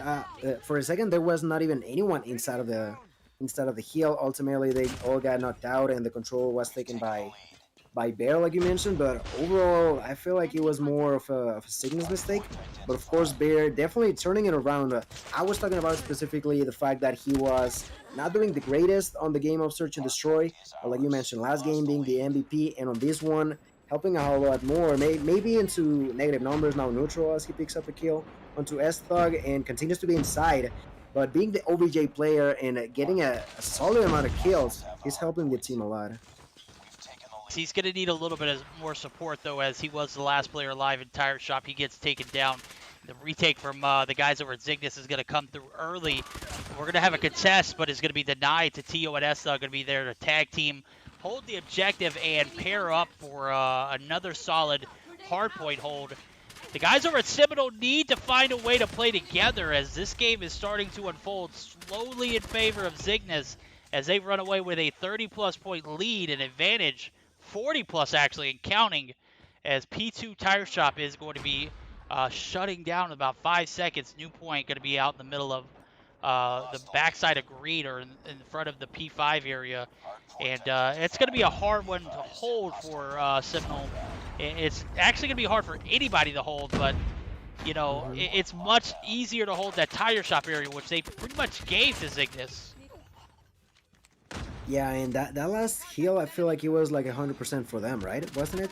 If it wasn't 100, it was close to it. Of course, the third heal, like you mentioned, pretty tough to get inside, to defend yourself. There's so many angles for people to shoot at you. S-Star with a death machine is gonna pick up a double piece and immediately drops to who I think was Forsaken. But overall, now with the score streaks, he was using the death machine. He just used the cluster strike and is holding on to Goliath. And I want to point out that there was a game where I did see a complete comeback, a complete turnaround, thanks to a Goliath. And they don't need a comeback, right? They're on the lead, but having that Goliath at your disposal is going to be huge for the side of Cygnus. It is. They have a 30-point lead, and as I was saying, P3 was not fruitful for any team. Only about 10 points for Zygnus. The guys over at Seminole were able to manage to get 20-plus points, which is, you know, puts them in a closer spot, but not anywhere near closing the gap. 30-plus point difference in counting, as we do see 40 points now. Zygnus manning the OBJ with their life. Oh my God, the equalizers from Kimwax. Closing it out. The retake comes through there we go. That's what I'm talking about. The team play from Seminole does come through as multiple players. And the grab spikes from Jez. They were missed earlier. They didn't miss there. Picks up a huge, crucial kill, as we're going to see P5 opening up here shortly. Seminole slowly but surely closing away, and the Goliath is over with before it even got the chance to live, as we did see Jez come through with an OP Predator missile kill, and that gap that was once 40 points is now about 15. It's actually less. It's about 10 points now, as P5 rotations have been made early for Seminole. They're on the brink of a comeback. They're definitely going to need all of P5 here. Yeah, that Goliath can be really, really useful, but when not properly defended with something like a trophy system, maybe one more ally to help you out with those angles that are hard to reach with a Goliath, he is gonna drop out immediately, like you mentioned. It couldn't do too much. Immediately dropped out. Fortunately enough for the set of Cygnus, they're gonna rotate a little bit earlier into the next hard point, and they're gonna start the defense from that place on. Moving forward, they have the clear plays, but now Big and Bear gonna get in there. Big picks up a kill, picks up another one, gets taken out at the end by Kimwax, but overall it's getting now harder for the side of Cygnus. You know, they have the huge advantage that we were talking about, and it's vanished already. We have Seminole inside of the hill. They have a proper defense for the time being. I see Big from the heights, you know, just clearing out everyone who dares to get close into the hard points, and now the lead is in favor of Seminole. Seminole coming back after that P4 break and a P5 stout hold. They are going to have a 7-point advantage. P1 was all Cygnus earlier on. We'll see if things change. So far, it looks like Envoy is going to have an early hold, as the remainder of his team is going to be right there. Nope. Bay going to be right there to swoop in. They get the retake. The Death Machine is going to clear 1, 2. Could get 3, as S-Thug's right here going to be spawning out, and S-Thug and team are going to tag it up. And Seminole on the backs of a comeback might be able to secure the bag here. Shadow going to be able to live as S-Thug pushes in. S-Thug's out. 13 points is all that's needed. Seminole needs to get back on the point. 28 seconds left in this hard point. They can secure it here in P1 on this reset. Yeah, Jez was playing with that holder, got a triple piece, clearing out everyone from the side of Cygnus. They are barely missing onto 1 point. They are going to lose control, and Cygnus is going to be able to live for another minute at least. We have Envoy inside of the hill, surviving barely, getting the help from the allies to stay alive. They're going to take enough control. They got to make sure no one gets in. Still have the plays. They got to start rotating onto the next one, but of course, we do have the side of Seminole in there. We have Forsaken with that QXR trying to make a defense. They got to get inside right now. That's game. We're going to a match number 5 here in the finals. Seminole on the back of a comeback. What a series, bro. We have been so very spoiled here tonight in the Meseeks Sunday Showdown. A phenomenal hardpoint comeback for the guys over at Seminole. And now it is coming down to the nitty-gritty. Will we see Cygnus take the bag, or will Seminole do exactly what they did to 11 with that come-from-behind reverse sweep? Woo! What a fourth game.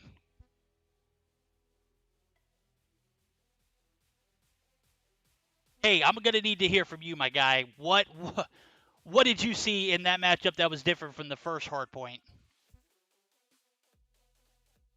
Well, from the first hard point, overall, I want to point out 2 players specifically on the side of Cygnus, you know?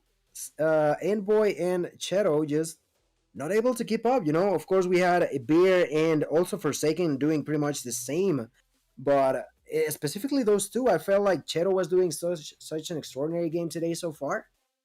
In this game, just not having the greatest performance. Yes, indeed, as we did see 25 and 20 from my guy Slothy Vague, 23 and 23. 28-17 for Jez, who had the absolute clutch play with killing that Goliath before it even had a chance to take a step. Where was the trophy systems at, Cygnus? They were not in place, bro. Game number 5 going to be starting up here in a second. Search and Destroy on my favorite map? It cannot be. Will we see it? Yes. Search and Destroy on Summit. Woo! What a way to end the night, am I right? Yeah, definitely going to be an exciting one between these two teams. Seminole made the reverse sweep happen earlier against 11T. Can they upset Zygnus as well? Sorry, it took me a second to get there. I was on the phone with my dad, Verdict, but Quite all right, bro. we're back and definitely excited to jump on into this last game. Obviously, as you mentioned, it is your favorite map, and I don't know. I'm excited to see it. I mean, we both have our likes and dislikes of this map, and you know, when it's this level of competition with this much comeback going on, I'm definitely excited to see it. This map specifically is very, very teamwork dominated. You definitely give an edge to the defense a little bit just with the placement of the bombs, but you know, we talked about it earlier, how tight this is, how tight this map is narrow-wise. You can make a full A to B side rotation in like 2 or 3 seconds, so a little bit different than a lot of the maps we're used to seeing. But we're in the game, so I'm going to let you guys get to it. As always, I'll be here for the action after this game. We're going to see a concussion come through and stun a few, but it's not going to hold anybody back. Forsaken going to go ahead and pop off with the HSO. Not going to get anything hit, but Kimwax and Cheto going to be left on their own. And we talk about Cheto's snipes. I don't know if this is the map that we're going to see him actually be used to his abilities. Cheto is going to be super weak. He is going to be able to get one, and that's going to leave us in a 3-2 scenario. 3-1 now as the HSO comes in handy. Cheto going to be oust as we do see Jez pick up that last kill, securing the first round in favor of Seminole. Lo vimos en las semifinales por parte de Seminole en contra del Eventi. Un comeback impresionante por parte de Seminole. Ahorita en camino a hacerlo de nueva cuenta. Claramente más cerrado de lo que vimos en las semifinales, pero en serio le está costando bastante el cerrar esta tercera partida, esta tercera victoria a los chicos de Cygnus. Primera ronda fue a favor ya de los chicos de Seminole. Aquí vamos a ver que el que está cargando la bomba va a ser Tetillo. Tetillo que ha sido un jugador bastante importante, pero ya van 2 partidas consecutivas donde le está costando bastante también a muchos de sus compañeros. Vimos en ciertas partidas que les llegó a costar. Aquí va a ser muy importante que logren hacer algo. Cheto que logra hacer un sniper, pero termina muriendo a manos de Bear. Esto va a ser un 4-3 y están jugando bastante pasivo los chicos de Cygnus y es entendible, quiero decir. Están ya el quinto partido y es matar o morir para ambos.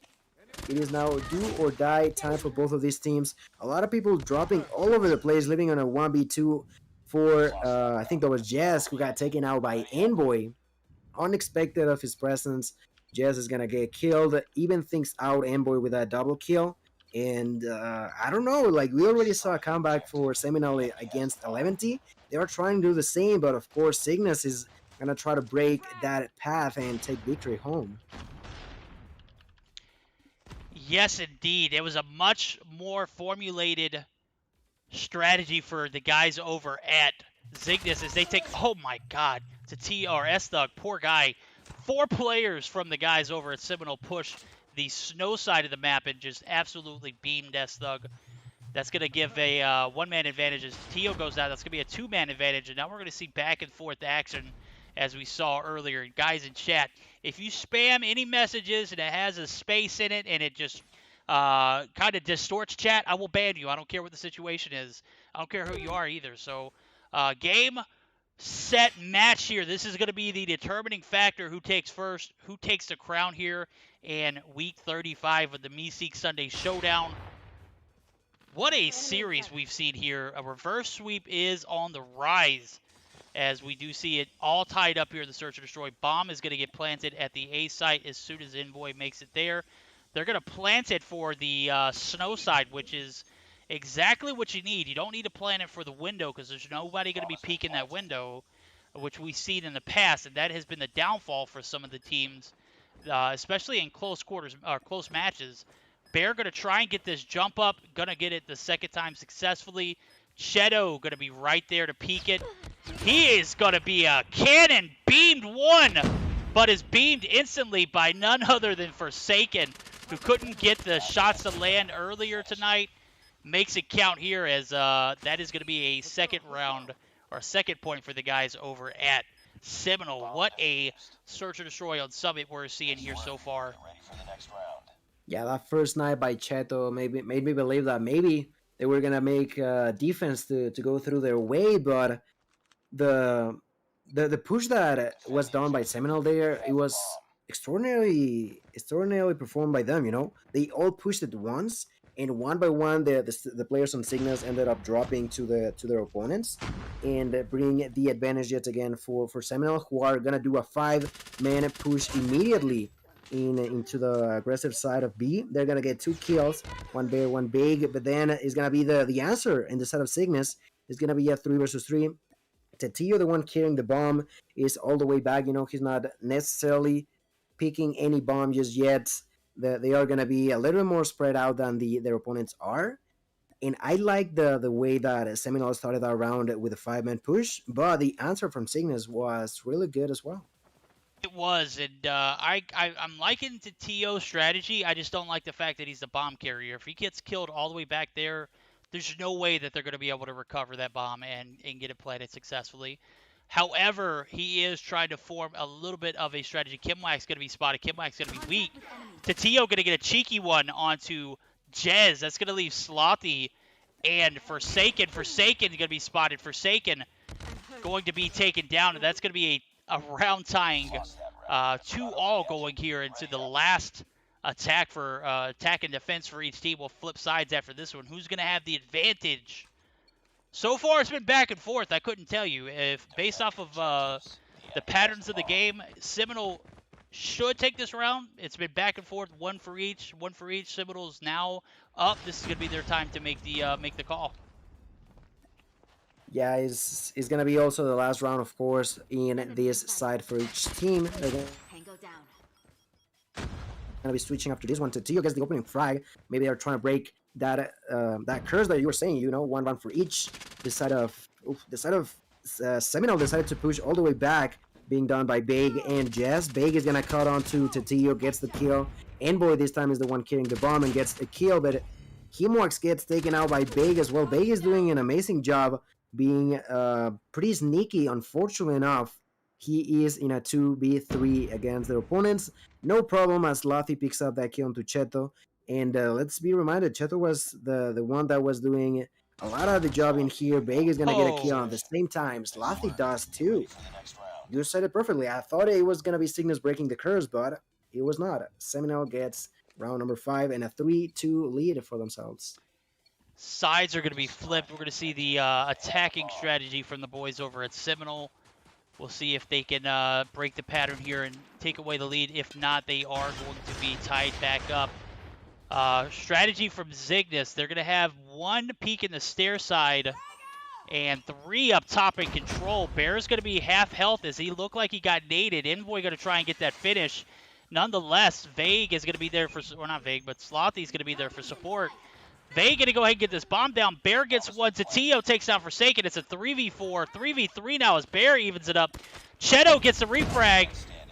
Oh my god, Jez picks up another. S-Thug going to be left in his lonesome. He's in a 1v2 scenario. Jez going to peek up. Jez going to get lasered. Vague got to play cautious here. 25 seconds on the clock. He knows that and retreats as he is going to be back to the catwalk and he is going to get peeked. Vague going to be one shot. 17 seconds. He is absolute one shot. That is going to do it. S-Thug. Well played, my guy. There was nowhere for Vague to go. He was out. S-Thug clutching it up. 3-all going into the 7th round of this search and destroy. Yeah, S-Thug realized that there was nowhere for him to get out of that situation. He realized also that he took enough shots for him to be only 1 bullet away from dying, made the push while pre-firing as well. And of course, Vague was pre-firing too, but he was the one with the lowest amount of health, ended up dying as like defuses. Ties things up, and I can only wonder who and if any of these teams are gonna break that 1 round for each pattern in here. S-Thug is gonna get taken out by Vague. Vague is gonna start onto another fight, but gets taken out by Cheto. Cheto no longer, I thought he was no longer using the sniper, but he still is gonna be playing with it right now. He might be onto negative numbers, but in this specific angle, he could make something happen since they are defending. Unfortunately enough for him, it's gonna be Jazz moving on to the So that's no area. Just from the back is gonna be walking slowly but surely in there, barely missing that grenade without giving any information to the opponents as to where the bomb carrying might be. He plants the bomb less than 45 seconds for Cygnus to make something happen. He's still up 3v3, so anyone could take it.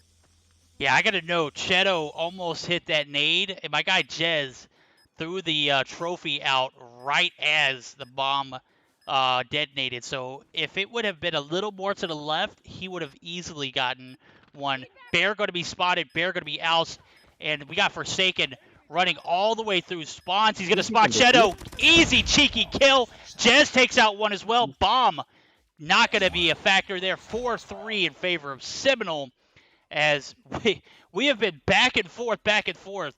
I'm not sure which team's going to break that that pattern, but I have a feeling the team that does will be victorious here in this matchup. Yeah, indeed. In there, I was actually looking at Envoy's camera, so I can assure you, he was probably. I'm exaggerating when I say the second away. He was about to defuse that bomb. Unfortunately, got it taken out.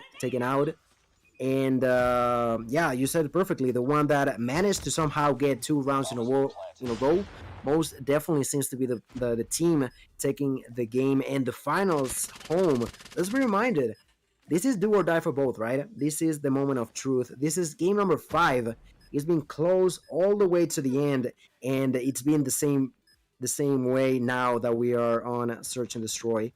It's going to be a 3v2 as GS picks up a kill, but Esther takes revenge. Slothy's going to take a double piece, make it a 1v1. Esther tries to go for the kill and there gets we go. Now defusing the bomb. Nobody's going to break this pattern, bro. Oh my god. Esther clutching it up. I for sure thought that Slothy was getting, or I'm not sure who that was. That was the last one alive. Maybe Slothy or Jez. That was coming up from, I think that was Slothy. He was in the corner by the cage portion of the map. And it looked like he might have been AFK, but he wasn't. He was trying to prevent the rotation over and came through with a well-executed play, but just ultimately cut shy as Zestug picks up that last frag and the defuse. Bomb is yet again going to be planted. I'm going to go ahead and tell you, the placement of this bomb is questionable in my opinion. There's no way that you can defend it from either side. Maybe from window, which we do see 2 players occupying. Jez going to be one of those, and well, actually no, that's going to be Forsaken and Slothy. Slothy going to be played up. Kimwax goes down. Tio goes down.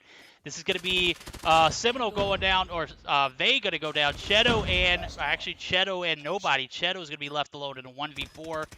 He is going to be with the PP Bison 19. He's been flipping back and forth between that and the sniper.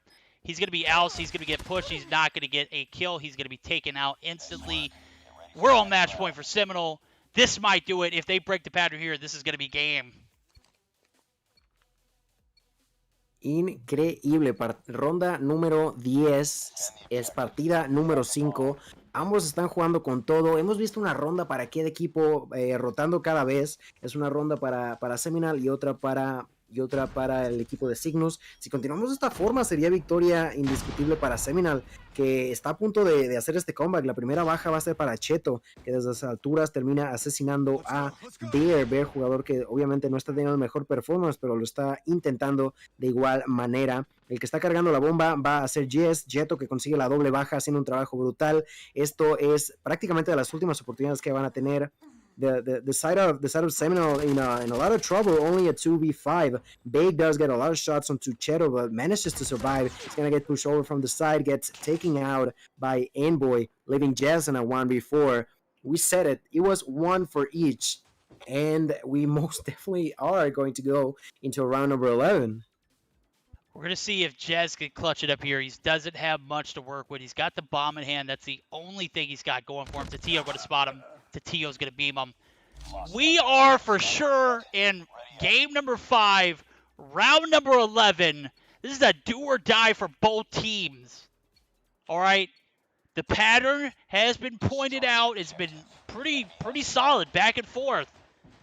Based off of that analysis, Seminole could be your victors, but as I said, the team that actually breaks that pattern here could also be the victorious ones.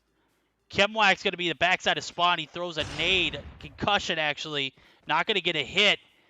And oh my God, dude, they're right next to him. Two of them. Is that to Tio? Yes, he spots one, but he's going to be taking out Vega to get that first opening frag. Kim Wax going to be in the vicinity as well. He might get oust as Vega team going to go for the full-on flank. Bomb is in Cheto's hand. He's going to go ahead and get that bomb down uncontested. Bear goes down to Kim Wax. Kim Wax going to be playing the inside of this forklift area. And he is going to be spotted by Jez. He's super weak. Going to be flashed as well. He's going to be spotted by Vague. Vague's going to pick up that frag. And it is a 4v3. It's coming down to the nitty-gritty. Vague on the brink of getting one. He spots Cheto. Cheto goes down. This could do it. Oh, my, S-Thug. Going to pick up one. Envoy's going to pick up another. S-Thug, another. Oh, it's a 1v1 Envoy. And Jez. 12 seconds. Time could be played here. Oh, Envoy going to be able to peek out. Oh, Envoy goes down. The bomb's defused. Jez with the 1v1 clutch. That's game, set, match. Seminole. Crown them. They're the champions. Oh my God, Envoy. Yeah, I think he should have looked at the time. I feel like he was almost certain that he was going to do a fake defuse for him to go out. He should have waited at least a split second longer. He gets taken out just with the clutch kill, the clutch defusal on the very last second. Gonna take the game, gonna take the series, and the championship of the Meseeks Sunday Showdown is in favor of Seminole. What a game. GG Vague coming in chat. Well played, my guys. I'm exhausted now, dude. That was a roller coaster of emotions. I've never been so just overwhelmed with matches in my life. Woo! I gotta take a second, man. Day, talk to me, my guy. What a just absolutely crazy ending to the night. We had a reverse sweep coming through for Seminole on the back of a exact 0-second clutch round by Jez. Envoy, as Gilmania mentioned, maybe popped out 1 second too soon with the 5-second defuse time. He definitely had a little bit of time to check for the fake and play it safe. At that point, if he would have just waited another second, you either are still going to get the kill based on where the bomb was planted. He had plenty of time. But unfortunately, Jez wins the gunfight. Jez gets the bomb defused. Seminole going to be your winners of the Meseeks Sunday Showdown here tonight. And 3 great back-to-back games. We had Tribe here putting up a great fight. We had Cygnus, we had Op34, we had Seminole, we had 11T with you guys tonight. And, man, this might have been one of the most exciting Sunday Showdowns that I've been a part of. Bro, it has been it's been a roller coaster. And I am just I'm speechless right now. I don't even think I can find the words to even speak in this situation. This has just been a delightful stream. Games were a plus. Everything was great. Gil, man, I'm going to hear from you, and then we're going to go ahead and get ready for a raid. What are your final thoughts, my guy? I mean, I think most of the things that should have said have been said, but pointed out once again the way that Seminole can keep composure of themselves even while playing so far behind. They did it in the semifinals and they did it again in the finals. Just extraordinary performance. You guys wanted to see them in here in this stage, and now getting a chance to see them in the finals, I'm at a loss of words. Of course, I do want to say thank you to everybody who's been in here throughout the whole series, the whole tournament. Without you guys is impossible. También decir las gracias a todos los que están en español. Gracias por estar aquí. Recuerden que pues somos una comunidad. Desafortunadamente hoy no fue victoria para los chicos de LATAM, los chicos de Cygnus, pero fue una muy, muy buena partida en general. Se hizo lo que se pudo y ganó el equipo de Seminole. Felicitaciones para ellos. Y pues a seguir adelante. Gracias por estar aquí con nosotros. And congratulations once again to Seminole for being the champions. Yeah, huge shout out to Seminole. Huge shout out to Cygnus. What a performance, dude. Love me some Tio. Love me some Cygnus. Love me some Seminole. Love me some Vague. It was a showdown. Exactly as the name says it. It says it all, bro. Huge shout out to Trovo. Huge shout out to HyperX, SXC Finger Sleeves, and Juju Energy. Make sure you use code Meseeks at checkout. We're going to be rating my favorite streamer to date, one of the best BR players in the game. Tell them Verdict sent you. It's going to be a citrus raid, guys, so don't go anywhere. Show my guys some love. All right? GG's. We'll see you back next week.